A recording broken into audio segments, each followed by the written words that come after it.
ಹುಡುಕಾಟ ಪ್ರಾರಂಭಿಸಿದ್ದು within 2 hours ಒಳಗಡೆನೆ ಸೌಜನ್ಯ ಸಿಗ್ತಾಳೆ. ಆದ್ರೆ ಶವ ಆಗಿ ಅವಳ ಕೈಗಳನ್ನ ಅವಳದೇ ದುಪಟ್ಟ ಅಂಡ್ ID ಕಾರ್ಡ್ ಇಂದ ಮರಕ್ಕೆ ಕಟ್ಟಿರ್ತಾರೆ. And most brutal part is ಅವಳ ಯೋನಿ, ಅವಳ ಏನಿತ್ತು ಅದ್ರ ಒಳಗಡೆ 6 ಇಂಚ್ ಮಣ್ಣು ತುಂಬಿರ್ತಾರೆ. ಓ ಬಿಡಪ್ಪ, ನಮ್ ಪೊಲೀಸ್ ಅವ್ರಿಗೆ ತಮ್ಮ ಡ್ಯೂಟಿ ಮೇಲೆ ಎಷ್ಟೊಂದು ನಿಷ್ಠೆ ಇದೆ, ಒಂದೇ ದಿನದಲ್ಲಿ ಆರೋಪಿನ ಹಿಡಿದ್ಬಿಟ್ರಲ್ಲ ಅಂತ ಪೊಲೀಸ್ ಅವ್ರ ಮೇಲೆ ಫುಲ್ ಒಂಥರ ಹೊಗಳ್ತಾ ಇರ್ತಾರೆ.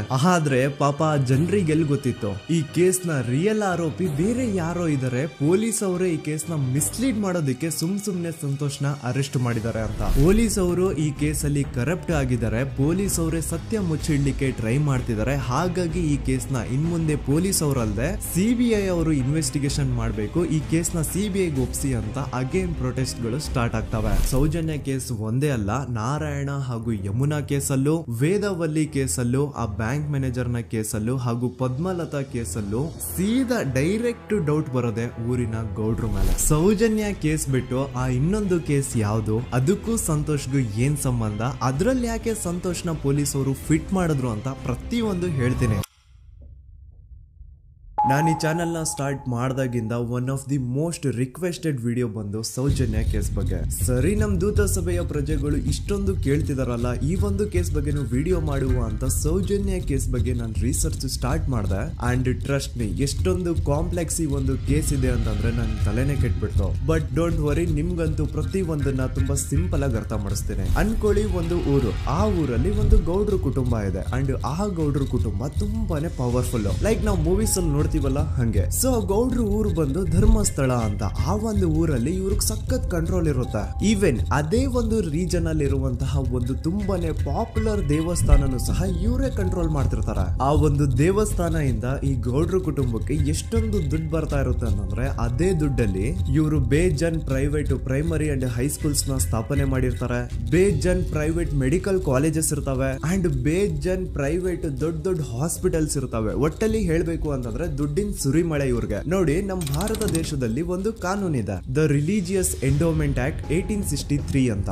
ಬೇಸಿಕಲಿ ಈ ಒಂದು ಕಾನೂನು ಏನ್ ಹೇಳುತ್ತೆ ಅಂತಂದ್ರೆ, ಭಾರತದಲ್ಲಿ ಯಾವ್ದೆಲ್ಲ ಹಿಂದೂ ಟೆಂಪಲ್ಸ್ ಇದಾವೋ ಅವೆಲ್ಲ ಗವರ್ಮೆಂಟ್ ಪ್ರಾಪರ್ಟಿ. ಆ ಹಿಂದೂ ಟೆಂಪಲ್ಸ್ ನ ಮ್ಯಾನೇಜ್ಮೆಂಟ್ ಎಲ್ಲ ಗವರ್ಮೆಂಟ್ ಕೈಗೆ ಹೋಗಿ ಗವರ್ಮೆಂಟ್ ಡಿಸೈಡ್ ಮಾಡುತ್ತೆ ಆ ಮ್ಯಾನೇಜ್ಮೆಂಟ್ ಅಲ್ಲಿ ಯಾರ್ ಕೆಲ್ಸಕ್ಕೆ ಇರಬೇಕು, ಯಾರ್ ಕೆಲ್ಸಕ್ಕೆ ಇರಬಾರ್ದು, ಅಂಡ್ ಆ ಟೆಂಪಲ್ ಇಂದ ಬರ್ತಿರುವಂತಹ ಡೊನೇಷನ್ ಅಮೌಂಟ್ ನ ಏನ್ ಮಾಡ್ಬೇಕು ಅಂತ. ಸೊ ಈ ಒಂದು ಕಾನೂನಿನ ಪ್ರಕಾರ ಗವರ್ಮೆಂಟ್ ಇಂಡಿಯಾದಲ್ಲಿ ಇರುವಂತಹ ಆಲ್ಮೋಸ್ಟ್ ಎಲ್ಲಾ ಹಿಂದೂ ಟೆಂಪಲ್ಸ್ ನ ತನ್ನ ಕಂಟ್ರೋಲ್ ಅಲ್ಲಿ ತಗೋತಾ ಇರ್ಬೇಕಾದ್ರೆ ಗವರ್ಮೆಂಟ್ ಅಫಿಷಿಯಲ್ಸ್ ಧರ್ಮಸ್ಥಳ ಶ್ರೀ ಮಂಜುನಾಥ ದೇವಸ್ಥಾನಕ್ಕೂ ರೀಚ್ ಔಟ್ ಮಾಡ್ತಾರೆ. ಅಂಡ್ ಆಗ ಇಷ್ಟು ದಿನ ಟೆಂಪಲ್ ನ ಕಂಟ್ರೋಲ್ ಮಾಡ್ತಿದ್ದಂತಹ ಆ ಗೌಡ್ರ ಕುಟುಂಬ ಏನ್ ಹೇಳುತ್ತೆ ಗೊತ್ತಾ, ಇಲ್ಲ ಇದು ಹಿಂದೂ ಟೆಂಪಲ್ ಅಲ್ಲ, ಇದು ಜೈನ್ ಫ್ಯಾಮಿಲಿಗೆ ಬಿಲಾಂಗ್ ಮಾಡುವಂತಹ ಒಂದು ಪ್ರೈವೇಟ್ ಟೆಂಪಲ್ ಅಂತ ಹೇಳ್ತಾರೆ. ನಾನು ಇಷ್ಟು ದಿನ ಧರ್ಮಸ್ಥಳ ಶ್ರೀ ಮಂಜುನಾಥ ದೇವಸ್ಥಾನ ಒಂದು ಹಿಂದೂ ಟೆಂಪಲ್ ಅಂತ ಅನ್ಕೊಂಡಿದ್ದೆ, ಆದ್ರೆ ಈಗಷ್ಟೇ ನನಗೂ ಗೊತ್ತಾಗಿದ್ದು ಇದು ಹಿಂದೂ ಟೆಂಪಲ್ ಅಲ್ಲ, ಇದು ಒಂದು ಜೈನ್ ಫ್ಯಾಮಿಲಿಗೆ ಬಿಲಾಂಗ್ ಮಾಡುವಂತಹ ಪ್ರೈವೇಟ್ ಜೈನ್ ಟೆಂಪಲ್ ಅಂತ. ಸೊ ಹೀಗಾಗಿ ಗವರ್ಮೆಂಟ್ ಅಫಿಷಿಯಲ್ಸ್ ಏನೂ ಮಾಡಕ್ಕಾಗದೆ ಇವತ್ತಿನವರೆಗೂ ಈ ಒಂದು ಧರ್ಮಸ್ಥಳ ಶ್ರೀ ಮಂಜುನಾಥ ದೇವಸ್ಥಾನನ ಒಂದು ಪ್ರೈವೇಟ್ ಟ್ರಸ್ಟ್ ನಡೆಸ್ಕೊಂಡು ಹೋಗ್ತಿದೆ. ಅಂಡ್ ಆ ಪ್ರೈವೇಟ್ ಟ್ರಸ್ಟ್ ನ ಓನರ್ ಯಾರು, ಅದೇ ಗೌಡ್ರ ಕುಟುಂಬ. ನೋಡಿ, ನಾನು ಈ ವಿಡಿಯೋದಲ್ಲಿ ಯಾರ್ದು ರಿಯಲ್ ನೇಮ್ಸ್ ನ ಬಳಸ್ತಿಲ್ಲ. ಪ್ರೀವಿಯಸ್ಲಿ ಬೇರೆ ಯೂಟ್ಯೂಬರ್ಸ್ ತಮ್ಮ ವಿಡಿಯೋಸ್ ಅಲ್ಲಿ ರಿಯಲ್ ನೇಮ್ಸ್ ನ ಬಳಸಿದ್ದಾರೆ ಅನ್ನೋ ಒಂದೇ ಒಂದು ಕಾರಣಕ್ಕೆ ಅವ್ರ ವಿಡಿಯೋಸ್ ನ ಡಿಲೀಟ್ ಮಾಡಿಸಿದ್ದಾರೆ. ಸೊ ಅವ್ರ ಜೊತೆ ಆಗಿದ್ದು ನನ್ ಜೊತೆ ಆಗೋದ್ ಬೇಡ, ಸತ್ಯ ಮುಚ್ಚೋಗೋದು ನನ್ಗೆ ಇಷ್ಟ ಇಲ್ಲ. ಹಾಗಾಗಿ ನಾನಿಲ್ಲಿ ರಿಯಲ್ ನೇಮ್ಸ್ ನ ಬಳಸ್ತಿಲ್ಲ. ಆದ್ರೆ ನಾನು ಯಾರನ್ನ ಪಾಯಿಂಟ್ ಔಟ್ ಮಾಡಿ ಹೇಳ್ತಿದ್ದೀನಿ ಅನ್ನೋದು ಮಾತ್ರ ನಿಮಗೆ ತುಂಬಾ ಕ್ಲಿಯರ್ಲಿ ಅರ್ಥ ಆಗುತ್ತೆ. Don't worry.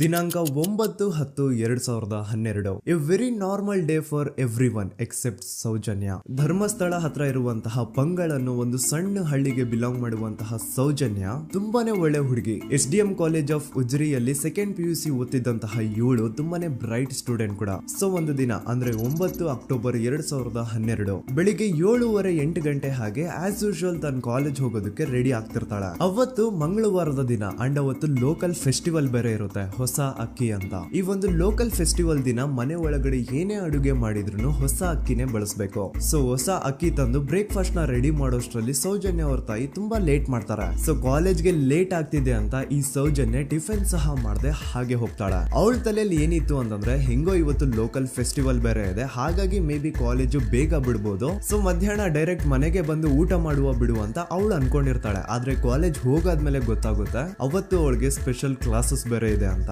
ಸೌಜನ್ಯ ಬ್ರೇಕ್ಫಾಸ್ಟ್ ಕೂಡ ಮಾಡಿರಲ್ಲ ಅಂಡ್ ಲಂಚ್ ಬಾಕ್ಸ್ ಕೂಡ ತಂದಿರಲ್ಲ. ಹಾಗಾಗಿ ಲಂಚ್ ಟೈಮ್ ಅಲ್ಲಿ ಸೌಜನ್ಯನ ಒಬ್ಳು ಫ್ರೆಂಡ್ ಜಾನ್ವಿ ತಾನ್ ತಂದಿರುವಂತಹ ಲಂಚ್ ಬಾಕ್ಸ್ ಅಲ್ಲಿ ಒಂದಿಷ್ಟು ಲಂಚ್ ನ ಆಫರ್ ಮಾಡ್ತಾಳ. ಆದ್ರೆ ಸೌಜನ್ಯ ಪರವಾಗಿಲ್ಲ ನೀನ್ ತಿನ್ನು, ನಾನ್ ಮನೆಗೆ ಹೋಗ್ಬಿಟ್ಟು ಊಟ ಮಾಡ್ಕೊಂತೀನಿ ಅಂತ ಹೇಳ್ತಾಳ. ಸುಮಾರು ಮಧ್ಯಾಹ್ನದ 3:45ಕ್ಕೆ ಕಾಲೇಜ್ ಬಿಡುತ್ತೆ. ಸೌಜನ್ಯ ಕಾಲೇಜ್ ಇಂದ ಬಸ್ ಅಲ್ಲಿ ಬಂದು ನೇತ್ರಾವತಿ ಬಸ್ ಸ್ಟಾಪ್ ಹತ್ರ ಇಳ್ಕೋತಾಳ. ಅವಳ ಜೊತೆ ಅವಳ ಕ್ಲಾಸ್ ಮೇಟ್ಸ್ ಅಂಡ್ ಫ್ರೆಂಡ್ಸ್ ಎಲ್ಲ ಇರ್ತಾರೆ. ಸೊ ಅವ್ರಿಗೆಲ್ಲ ಬಾಯ್ ಹೇಳ್ಬಿಟ್ಟು ಸೌಜನ್ಯ ತನ್ನ ಮನೆ ಕಡೆಗೆ ಹೊರಡ್ತಾಳ. ನೇತ್ರಾವತಿ ಬಸ್ ಸ್ಟಾಪ್ ಇಂದ ಸೌಜನ್ಯ ಮನೆಗೆ 20 ಮಿನಿಟ್ಸ್ ನ ವಾಕ್ ಇರುತ್ತೆ. ಮ್ಯಾಕ್ಸ್ ಟು ಮ್ಯಾಕ್ಸ್ 30 ಮಿನಿಟ್ ಹಿಡಿಬಹುದು. ಸೊ ಸೌಜನ್ಯ ನಡ್ಕೊಂಡು ಮನೆ ಕಡೆಗೆ ಹೋಗ್ತಾ ಇರ್ತಾಳೆ. ಒಂದ್ ಸ್ವಲ್ಪ ದೂರದಲ್ಲಿ ಪ್ರಕೃತಿ ಹಾಸ್ಪಿಟಲ್ ಅಂತ ಒಂದಿರುತ್ತೆ. ಅಲ್ಲಿನ ಸೆಕ್ಯೂರಿಟಿ ಗಾರ್ಡ್ ಸೌಜನ್ಯ ನಡ್ಕೊಂಡು ಹೋಗ್ತಾ ಇರೋದನ್ನ ನೋಡ್ತಾನೆ ಕೂಡ. ನಂತರ ಸೌಜನ್ಯ ಒಂದು 10 ನಿಮಿಷ ಹಂಗೆ ಮುಂದೆ ನಡ್ಕೊಂಡು ಹೋಗಾದ್ಮೇಲೆ ಸೌಜನ್ಯಗೆ ತನ್ನ ಮಾವ ಸಿಗ್ತಾರ. ಅವರು ಸೌಜನ್ಯನ ನೋಡಿ ಮಾತಾಡಿಸ್ತಾರೆ. ಯಾಕಮ್ಮ ಕಾಲೇಜಿಂದ ಇಷ್ಟು ಲೇಟ್ ಬರ್ತಿದ್ಯಾ ಅಂತ ಕೇಳ್ತಾರೆ. ಆಗ ಸೌಜನ್ಯ ಇಲ್ಲ ಮಾವ, ಕಾಲೇಜಲ್ಲಿ ಸ್ಪೆಷಲ್ ಕ್ಲಾಸ್ ಇತ್ತು ಹಾಗಾಗಿ ಲೇಟ್ ಆಗ್ಬಿಡ್ತು ಅಂತ ಹೇಳಿ ಒಂದೆರಡು ಮಾತಾಡಿಸಿ ನಂತರ ತನ್ನ ಮನೆ ಕಡೆ ತಾನು ಹೊರಡ್ತಾಳ. ಈಗ ಆ ಒಂದು ಪಾಯಿಂಟ್ ಇಂದ ಸೌಜನ್ಯಗೆ ತನ್ನ ಮನೆ ಹೋಗ್ಲಿಕ್ಕೆ 10 ನಿಮಿಷ ಬೇಕು. ಮ್ಯಾಕ್ಸ್ ಟು ಮ್ಯಾಕ್ಸ್ 20 ಮಿನಿಟ್ ಅನ್ಕೊಳ್ಳಿ. 3:45ಕ್ಕೆ ಕಾಲೇಜ್ ಬಿಟ್ರೆ ಅರೌಂಡ್ 4:30ಗೆ ಮನೇಲಿ ಇರ್ಬೇಕಾಗಿದ್ದು ಹುಡುಗಿ 6:30-7 ಗಂಟೆ ಆಗಿದ್ರು ಮನೆಗೆ ಸೇರಿರಲ್ಲ. ಸೊ ಮನೇಲಿ ಸೌಜನ್ಯ ಅವ್ರ ತಾಯಿಗೆ ಟೆನ್ಷನ್ ಸ್ಟಾರ್ಟ್ ಆಗುತ್ತೆ. ಏನಪ್ಪ ಈ ಹುಡುಗಿ ಎಷ್ಟೊತ್ತಾದ್ರೂ ಇನ್ನು ಮನೆಗ್ ಬಂದಿಲ್ವಲ್ಲ ಅಂತ. ಸೊ ಅವ್ರೇನ್ ಮಾಡ್ತಾರೆ, ಸೌಜನ್ಯ ಅವ್ರ ತಂದೆ ಕಾಲ್ ಮಾಡ್ಬಿಟ್ಟು ಹಿಂಗೆ 3:30-4 ಗಂಟೆಗೆ ಕಾಲೇಜಿಂದ ಮನೆಗ್ ಬರ್ತಿದ್ದಿದ್ ನಮ್ ಹುಡುಗಿ ಇವತ್ತು 7 ಗಂಟೆ ಆದ್ರೂ ಇನ್ನು ಮನೆಗ್ ಬಂದಿಲ್ಲ, ನೀವು ಸ್ವಲ್ಪ ಬೇಗ ಮನೆಗ್ ಬಂದು ವಿಚಾರಿಸಿ ಅಂತ ಗಾಬ್ರಿಲಿ ಹೇಳ್ತಾರೆ. ಸರಿ ಅಂತ ಸೌಜನ್ಯ ಅವ್ರ ತಂದೆ ಮನೆಗ್ ಬಂದ್ಬಿಟ್ಟು ಸೌಜನ್ಯನ ಫ್ರೆಂಡ್ಸ್ ಕ್ಲಾಸ್ ಮೇಟ್ಸ್ ಯಾರ್ದೆಲ್ಲ ಅವ್ರ ಹತ್ರ ನಂಬರ್ ಇರುತ್ತೋ ಅವ್ರಿಗೆಲ್ಲ ಕಾಲ್ ಮಾಡ್ಬಿಟ್ಟು ಸೌಜನ್ಯ ಬಗ್ಗೆ ಕೇಳ್ತಾರ. ನಮ್ ಹುಡುಗಿ ಏನಾದ್ರೂ ನಿಮ್ ಮನೆಗ್ ಬಂದಿದ್ದಾಳ ಅಮ್ಮ ಅಂತ. ಆದ್ರೆ ಸೌಜನ್ಯನ ಫ್ರೆಂಡ್ಸ್ ಅಂಡ್ ಕ್ಲಾಸ್ ಮೇಟ್ಸ್ ಎಲ್ಲ ಇಲ್ಲ ಅಂಕಲ್ ನಮ್ಮ ಮನೆಗಂತೂ ಸೌಜನ್ಯ ಏನು ಬಂದಿಲ್ಲ, ಅವಳು ಬಸ್ ಸ್ಟಾಪ್ ಇಂದ ಸೀದಾ ನಿಮ್ ಮನೆ ಕಡೆಗೇನೆ ಹೊರಟ್ಲಲ್ವಾ, ಯಾಕೆ ಇನ್ನೂ ಬಂದಿಲ್ವಾ ಅಂತ ಕೇಳ್ತಾರ.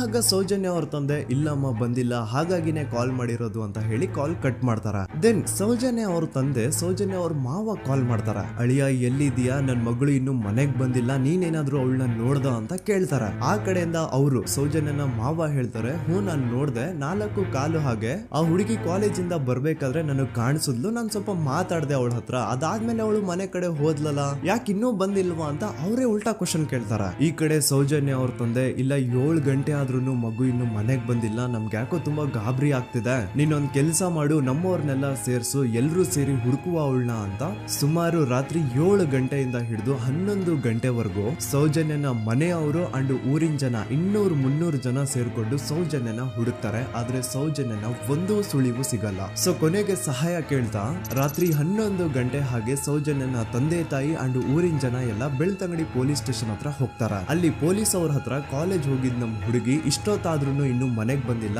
ಎಷ್ಟು ಹುಡುಕಿದ್ರು ಸಿಗ್ತಾ ಇಲ್ಲ, ಸೊ ಪ್ಲೀಸ್ ಒಂದು ಮಿಸ್ಸಿಂಗ್ ರಿಪೋರ್ಟ್ ನ ಫೈಲ್ ಮಾಡಿ ನಮ್ ಹುಡುಗಿನ ಹುಡುಕೊಡಿ ಅಂತ ಕೇಳ್ಕೊತಾರ. ಆದ್ರೆ ಪೊಲೀಸ್ ಅವರು ಒಪ್ಪಲ್ಲ. ಇಲ್ಲ ಯಾವುದೇ ಪರ್ಸನ್ ಮಿಸ್ಸಿಂಗ್ ಆದ್ರೆ ಆಫ್ಟರ್ 24 ಅವರ್ಸ್ ಆದ್ಮೇಲೆನೆ ರಿಪೋರ್ಟ್ ಫೈಲ್ ಮಾಡಕ್ಕಾಗೋದು. ಸೊ ನೀವ್ ಒಂದ್ ಕೆಲ್ಸ ಮಾಡಿ, ಈಗ ಮನೆಗ್ ಹೋಗಿ ನಾಳೆ ಬೆಳಿಗ್ಗೆವರೆಗೂ ನೋಡಿ, ನಾಳೆ ಬೆಳಿಗ್ಗೆವರೆಗೂ ನಿಮ್ ಮಗಳು ನಿಮ್ ಮನೆಗ್ ಬಂದಿಲ್ಲ ಅಂತಂದ್ರೆ ಆಗ ಬಂದ್ಬಿಟ್ಟು ಮಿಸ್ಸಿಂಗ್ ರಿಪೋರ್ಟ್ ನ ಫೈಲ್ ಮಾಡಿಸಿ ಅಂತ ಹೇಳಿ ಕಳಿಸ್ತಾರ. ಆಗ ಆಲ್ಮೋಸ್ಟ್ ಮಿಡ್ ನೈಟ್ ಆಗಿರೋದ್ರಿಂದ ಅಂಡ್ ಮಳೆ ಬೇರೆ ತುಂಬಾ ಜೋರಾಗಿ ಬರ್ತಾ ಇರುತ್ತೆ. ಸೊ ಈ ಸಿಚುವೇಶನ್ ಅಲ್ಲಿ ಸೌಜನ್ಯನ ಹುಡುಕ್ಲಿಕ್ಕೆ ಆಗಲ್ಲ. ನಾಳೆ ಬೆಳಿಗ್ಗೆ ಸೇರ್ಕೊಂಡು ಅಗೇನ್ ಎಲ್ರು ಸೌಜನ್ಯನ ಹುಡುಕುವ ಅಂತ ಸೌಜನ್ಯನ ಮನೆಯವರು ಅಂಡ್ ಊರಿನ ಜನ ಎಲ್ರು ತಮ್ಮ ಮನೆಗೆ ಹೋಗ್ಬಿಡ್ತಾರ. ನೆಕ್ಸ್ಟ್ ದಿನ ಅಂದ್ರೆ 10 ಅಕ್ಟೋಬರ್ 2012 ಬುಧವಾರದ ದಿನ ಬೆಳಿಗ್ಗೆ 10 ಗಂಟೆ ಹಾಗೆ ಸೌಜನ್ಯನ ಮನೆಯವರು ಅಂಡ್ ಊರಿನ 200-300 ಜನ ಸೇರ್ಕೊಂಡು ಅಗೇನ್ ಸೌಜನ್ಯಗೋಸ್ಕರ ಹುಡುಕಾಟ ಸ್ಟಾರ್ಟ್ ಮಾಡ್ತಾರ. ಹುಡುಕಾಟ ಪ್ರಾರಂಭಿಸಿದ್ದು ವಿತಿನ್ 2 ಅವರ್ಸ್ ಒಳಗಡೆನೆ ಸೌಜನ್ಯ ಸಿಗ್ತಾಳೆ. ಆದ್ರೆ ಶವ ಆಗಿ ಆ 200-300 ಊರಿನ ಜನ ಎಲ್ಲ ಸೇರ್ಕೊಂಡು ಏನ್ ಸೌಜನ್ಯನ ಹುಡುಕ್ತಾ ಇದ್ರು ಅದರಲ್ಲಿ ಯಾರೋ ಒಬ್ರಿಗೆ ಸೌಜನ್ಯನ ಮನೆಯಿಂದ ಕೇವಲ 10 ನಿಮಿಷ ದೂರದಲ್ಲಿರುವಂತಹ ಒಂದು ಹಳ್ಳನ ದಡದಲ್ಲಿ ಸೌಜನ್ಯನ ಮೃತದೇಹ ಸಿಗುತ್ತಾ. ಈಗ ಸತ್ತಿರುವಂತಹ ಸೌಜನ್ಯನ ಡೆಡ್ ಬಾಡಿ ಯಾವ ಒಂದು ಕಂಡೀಷನ್ ಅಲ್ಲಿ ಇತ್ತು ಅಂತ ಹೇಳ್ತೀನಿ, ಸ್ವಲ್ಪ ಗಮನ ಇಟ್ಟು ಕೇಳಿಸ್ಕೊಳ್ಳಿ. ಅವಳ ಕೈಗಳನ್ನ ಅವಳದೇ ದುಪಟ್ಟ ಅಂಡ್ ID ಕಾರ್ಡ್ ಇಂದ ಮರಕ್ಕೆ ಕಟ್ಟಿರ್ತಾರ. ಅವಳ ಬಾಡಿ ಎಲ್ಲ ನೇಕೆಡ್ ಇರುತ್ತೆ, ಮೈ ಮೇಲೆ ಸರಿಯಾದ ಬಟ್ಟೆ ಇರಲ್ಲ, ಮೈ ಮೇಲೆ ಮಲ್ಟಿಪಲ್ ಕಟ್ ಮಾರ್ಕ್ಸ್ ಇರುತ್ತೆ, ತುಂಬಾ ಜೋರಾಗಿ ಹೊಡೆದಿರುವಂತಹ ಗಾಯಗಳು ಮೈ ಮೇಲೆ ಎದ್ದು ಕಾಣಿಸ್ತಿರ್ತವೆ. ಅವಳ ರಿಪ್ಸ್ ಎದೆ ಭಾಗದ ಮೂಳೆಗಳೆಲ್ಲ ಮುರಿದು ಹೋಗ್ಬಿಟ್ಟಿರ್ತವೆ. And most brutal part is ಅವಳ ಯೋನಿ, ಅವಳ ಏನಿತ್ತು ಅದ್ರ ಒಳಗಡೆ 6 ಇಂಚ್ ಮಣ್ಣು ತುಂಬಿರ್ತಾರೆ. ಆ ಬಾಡಿ ಕಂಡೀಷನ್ ನ ನೋಡಿದಾದ್ಮೇಲೆ ಒಂದಂತೂ ತುಂಬಾ ಕ್ಲಿಯರ್ ಆಗಿ ಅರ್ಥ ಆಗುತ್ತೆ, ಅವಳನ್ನ ಯಾರೋ ತುಂಬಾ ಫೋರ್ಸ್ಫುಲಿ ಮಾಡಿ ನಂತರ ನಿರ್ದಯವಾಗಿ ಸಾಯಿಸಿದ್ದಾರೆ ಅಂತ. ಇಲ್ಲಿ ಕ್ರಿಮಿನಲ್ಸ್ ನ ಬುದ್ಧಿವಂತಿಕೆ ನೋಡಿ ಪೊಲೀಸ್ ಅವ್ರಿಗೆ ಏನೂ ಸುಳಿವು ಸಿಗ್ಬಾರ್ದು ಅಂತ ಅವಳ ಯೋನಿ ಒಳಗಡೆ 6 ಇಂಚ್ ಅಷ್ಟು ಮಣ್ಣು ತುಂಬ ಹೋಗಿರ್ತಾರೆ. ಸೊ ದೆನ್ ಪೊಲೀಸ್ ಅವ್ರಿಗೆ ವಿಷಯ ಗೊತ್ತಾಗುತ್ತೆ. ಅವರು ಸ್ಪಾಟ್ ಗೆ ಬಂದು ಸೌಜನ್ಯನ ಬಾಡಿನ ರಿಕವರ್ ಮಾಡಿ ಆ ಒಂದು ಸ್ಪಾಟ್ ನ ಕಂಪ್ಲೀಟ್ ಸೀಸ್ ಮಾಡ್ತಾರೆ. ಒಬ್ಳು ಸಾಮಾನ್ಯ ಮಿಡಲ್ ಕ್ಲಾಸ್ ಹುಡುಗಿ, ಒಬ್ಳು ವೆರಿ ಬ್ರೈಟ್ ಸ್ಟೂಡೆಂಟ್ ನ ಈ ಮಟ್ಟಿಗೆ ಇಷ್ಟು ನಿರ್ದಯವಾಗಿ ಸಾಯಿಸಿರೋದು ಯಾರು? ಇನ್ ಕೇಸ್ ಏನಾದ್ರೂ ಈ ಕ್ರೈಮ್ ಮಾಡಿದವನು ಸಿಕ್ಕಿ ಬಿದ್ರೆ ಅವನ್ನ ಸುಮ್ನೆ ಬಿಡಬಾರ್ದು ಅಂತ ಜನ ಆಕ್ರೋಶ ವ್ಯಕ್ತಪಡಿಸ್ತಾರೆ. ಅಂಡ್ ಗೆಸ್ ವಾಟ್, ನಮ್ ಪೊಲೀಸ್ ಅವರು ಇಷ್ಟೊಂದು ಫಾಸ್ಟ್ ಆಗಿ ಇನ್ವೆಸ್ಟಿಗೇಷನ್ ಕಂಪ್ಲೀಟ್ ಮಾಡ್ತಾರೆ ಅಂತ ನಾನಂತೂ ಎಕ್ಸ್ಪೆಕ್ಟ್ ಮಾಡಿರ್ಲಿಲ್ಲ. ಅಂಡ್ ಈವನ್ ಈ ಒಂದು ವಿಷಯದಿಂದ ಊರಿನ ಜನನು ಶಾಕ್ ಆಗ್ತಾರೆ. ಸೌಜನ್ಯ ಬಾಡಿ ಸಿಕ್ಕಿದ್ದ ನೆಕ್ಸ್ಟ್ ದಿನ ಅಂದ್ರೆ 11 ಅಕ್ಟೋಬರ್ 2012 ಸಂಜೆ 5 ಗಂಟೆ ಹಾಗೆ ಯಾರು ಸೌಜನ್ಯನ ಪಂಡು ಮರ್ಡರ್ ಮಾಡಿದ್ನೋ ಆ ಕ್ರಿಮಿನಲ್ ಕೂಡ ಸಿಕ್ಕಿ ಬೀಳ್ತಾನೆ. ಈಗ ನೀವು ಥಿಂಕ್ ಮಾಡ್ಬೋದು, ಸೌಜನ್ಯನ ಯಾರು ಮರ್ಡರ್ ಮಾಡಿದ್ರು ಅಂಡ್ ಯಾರ ಕ್ರೈಮ್ ನ ಮಾಡಿದ್ರು ಅವನು ನೆಕ್ಸ್ಟ್ ದಿನಾನೇ ಸಿಕ್ಕಿ ಬಿದ್ದ. ಹಾಗಿದ್ರೆ ಈ ಕೇಸ್ ಯಾವಾಗ್ಲೂ ಕ್ಲೋಸ್ ಆಗ್ಬಿಡ್ಬೇಕಿತ್ತು. ಆದ್ರೂ ಸ್ಟಿಲ್ ಇವತ್ತಿನ ದಿನವರೆಗೂ ಯಾಕೆ ಈ ಕೇಸ್ ಪದೇ ಪದೇ ನ್ಯೂಸ್ ಅಲ್ಲಿ ಬರುತ್ತೆ ಅಂದ್ರೆ, ನಮ್ ದೂತ ಸಭೆಯ ಪ್ರಜೆಗಳೇ ರೆಡಿ ಆಗಿ, ಆರೋಪಿ ಸಿಕ್ಕಾದ್ಮೇಲೆ ಈ ಕೇಸು ಕ್ಲೋಸ್ ಆಗಿಲ್ಲ. ಆಕ್ಚುಲಿ ಈ ಕೇಸು ಓಪನ್ ಆಗಿದ್ದೆ ಈಗ. ನೋಡಿ, ಸೌಜನ್ಯನ ಬಾಡಿ ಸಿಕ್ಕಿದ್ದು ನೆಕ್ಸ್ಟ್ ದಿನ ಅಂದ್ರೆ 11 ಅಕ್ಟೋಬರ್ 2012. PSI ಯೋಗೇಶ್ ಅವರು ಯಾರನ್ನ ಈ ಕೇಸಲ್ಲಿ ಅರೆಸ್ಟ್ ಮಾಡಿದ್ರು ಅಂದ್ರೆ ಆತನ ಹೆಸರು ಬಂದು ಸಂತೋಷ್ ರಾವ್. 28-29 ವಯಸ್ಸಿರುವಂತಹ Santosh Rao first of all ಧರ್ಮಸ್ಥಳದವನು ಅಲ್ವೇ ಅಲ್ಲ, ಅವನು ಶೃಂಗೇರಿ. ಅವನು ಸಂತೋಷ್ ರಾವ್ ನ ತಂದೆ ಸ್ಕೂಲ್ ಟೀಚರ್ ಅಂಡ್ ತಾಯಿ ಹೌಸ್ ವೈಫ್. ಸಂತೋಷ್ ಮೊದ್ಲಿಂದನೂ ಒಂದ್ ಸ್ವಲ್ಪ ಮೆಂಟಲಿ ಇಲ್ಲಿರೋದ್ರಿಂದ ಅವನಿಗೆ ವಿದ್ಯೆ ಬರಹ ಅನ್ನೋದು ತಲೆಗೆ ಹೋಗಿರಲ್ಲ. ಹಾಗಾಗಿ ಅವನು ಶೃಂಗೇರಿಯಲ್ಲಿ ಒಂದು ಹೋಟೆಲ್ ಅಲ್ಲಿ ಕೆಲಸ ಮಾಡ್ತಿರ್ತಾನೆ. ಮೆಂಟಲಿ ಅನ್ಸ್ಟೇಬಲ್ ಇದ್ರೂ ಸಹ ಈತನಿಗೆ ದೇವ್ರ ಮೇಲೆ ಬಹಳ ನಂಬಿಕೆ ಇರುತ್ತೆ. ಹಾಗಾಗಿ ತಿಂಗಳಿಗೆ ಒಮ್ಮೆ ಆದ್ರೂ, ಅಟ್ಲೀಸ್ಟ್ 2 ತಿಂಗಳಿಗೆ ಒಮ್ಮೆ ಆದ್ರೂ ಈತ ಯಾವ್ದಾದ್ರು ಒಂದು ಪುಣ್ಯಕ್ಷೇತ್ರಕ್ಕೆ ವಿಸಿಟ್ ಮಾಡಿ ಬರ್ತಿರ್ತಾನೆ. ಹಾಗೇನೆ ಈ ಸತಿನೂ ಸಹ ಈತ ಧರ್ಮಸ್ಥಳಕ್ಕೆ ಬಂದಿರ್ತಾನೆ. ಇವನು ಧರ್ಮಸ್ಥಳಕ್ಕೆ ಬಂದಿದ್ದು ದಿನಾಂಕ 9 ಅಕ್ಟೋಬರ್ 2012. ಈ ದಿನಾಂಕನ ಸ್ವಲ್ಪ ನೋಟ್ ಮಾಡಿ ಇಟ್ಕೊಳ್ಳಿ, ಯಾಕಂತಂದ್ರೆ ಮುಂದೆ ಈ ಕೇಸಲ್ಲಿ ಇದೇ ಮೇಜರ್ ಟರ್ನಿಂಗ್ ಪಾಯಿಂಟ್. ಸೊ ಸೌಜನ್ಯನ ಡೆತ್ ಆಗಿಂತ ಒಂದು ದಿನ ಹಿಂದೆ ಧರ್ಮಸ್ಥಳಕ್ಕೆ ಬಂದಿರುವಂತಹ ಸಂತೋಷ್ ರಾವ್ಗೆ ಎಲ್ಲೂ ಉಳ್ಕೊಳ್ಳಿಕ್ಕೆ ಹೋಟೆಲ್ ಅಲ್ಲಿ ಅಥವಾ ಲಾಡ್ಜ್ ಅಲ್ಲಿ ರೂಮ್ ಸಿಗಲ್ಲ.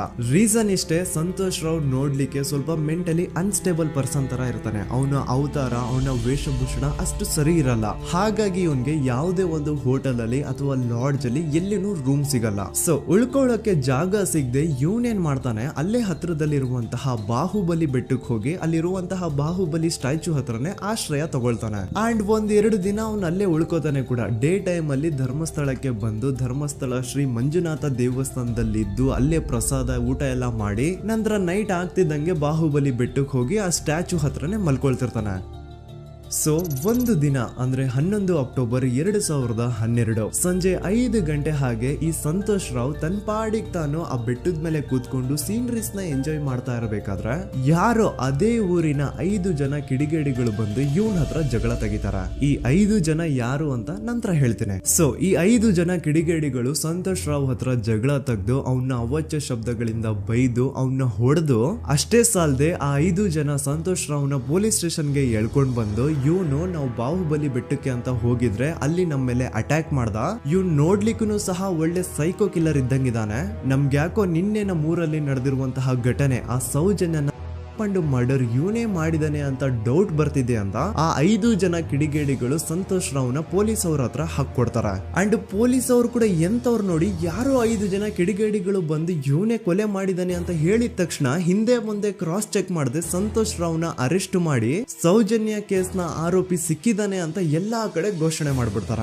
ಜನರಿಗೆ ಈ ಕಡೆ ಒಂಥರ ನೆಮ್ಮದಿ, ಓ ಬಿಡಪ್ಪ ನಮ್ ಪೊಲೀಸ್ ಅವ್ರಿಗೆ ತಮ್ಮ ಡ್ಯೂಟಿ ಮೇಲೆ ಎಷ್ಟೊಂದು ನಿಷ್ಠೆ ಇದೆ, ಒಂದೇ ದಿನದಲ್ಲಿ ಆರೋಪಿನ ಹಿಡಿದ್ಬಿಟ್ರ ಅಂತ ಪೊಲೀಸ್ ಅವ್ರ ಮೇಲೆ ಫುಲ್ ಒಂಥರ ಹೊಗಳ್ತಾ ಇರ್ತಾರೆ. ಆದ್ರೆ ಪಾಪ ಜನರಿಗೆ ಎಲ್ಲಿ ಗೊತ್ತಿತ್ತು ಈ ಕೇಸ್ ನ ರಿಯಲ್ ಆರೋಪಿ ಬೇರೆ ಯಾರೋ ಇದಾರೆ, ಪೊಲೀಸ್ ಅವರೇ ಈ ಕೇಸ್ ನ ಮಿಸ್ಲೀಡ್ ಮಾಡೋದಕ್ಕೆ ಸುಮ್ನೆ ಸಂತೋಷ್ ನ ಅರೆಸ್ಟ್ ಮಾಡಿದ್ದಾರೆ ಅಂತ. ಸೊ ಸಂತೋಷ್ ರಾವ್ ಒಂದು ಹುಡುಗಿಯ ರೇಪ್ ಅಂಡ್ ಮರ್ಡರ್ ಕೇಸ್ ಅಲ್ಲಿ ಅರೆಸ್ಟ್ ಆಗಿದ್ದಾನೆ ಅನ್ನೋ ವಿಷಯ ಸಂತೋಷ್ ನ ತಾಯಿಗೆ ಗೊತ್ತಾದಾಗ ಅವ್ರ ಪಾಪ ನೋವಲ್ಲಿ ಕುರ್ಗಿ ಸಾಯ್ತಾರ. ಅಂಡ್ ಇನ್ನು ಅವ್ರ ತಂದೆ ಒಂದು ಕಡೆ ಪಾಪ ಹೆಂಡತಿನ ಕಳ್ಕೊಂಡಿರುವಂತಹ ನೋವು, ಇನ್ನೊಂದು ಕಡೆ ಮಗ ನೋಡಿದ್ರೆ ಯಾವ್ದೋ ಫಾಲ್ಸ್ ಕೇಸ್ ಅಲ್ಲಿ ಅರೆಸ್ಟ್ ಆಗಿದ್ದಾನೆ. ಈ ಕಡೆ ಕೇಸ್ ನ ಇನ್ವೆಸ್ಟಿಗೇಷನ್ ನಡೀತಾ ಇದೆ. ಅಂಡ್ ಇಲ್ಲಿ ನಾನು PSI ಯೋಗೇಶ್ ಅವ್ರ ಬಗ್ಗೆ ಅಂತೂ ಮೆನ್ಷನ್ ಮಾಡ್ಲೇಬೇಕು. ಈ ಪೊಲೀಸ್ ಆಫೀಸರು ಗೊತ್ತಿದ್ದು ಈ ತಪ್ಪನ ಮಾಡಿದ್ರು ಅಥವಾ ಗೊತ್ತಿಲ್ದೇನೆ ಈ ತಪ್ಪನ ಮಾಡಿದ್ರು ನನ್ಗಂತೂ ಗೊತ್ತಿಲ್ಲ.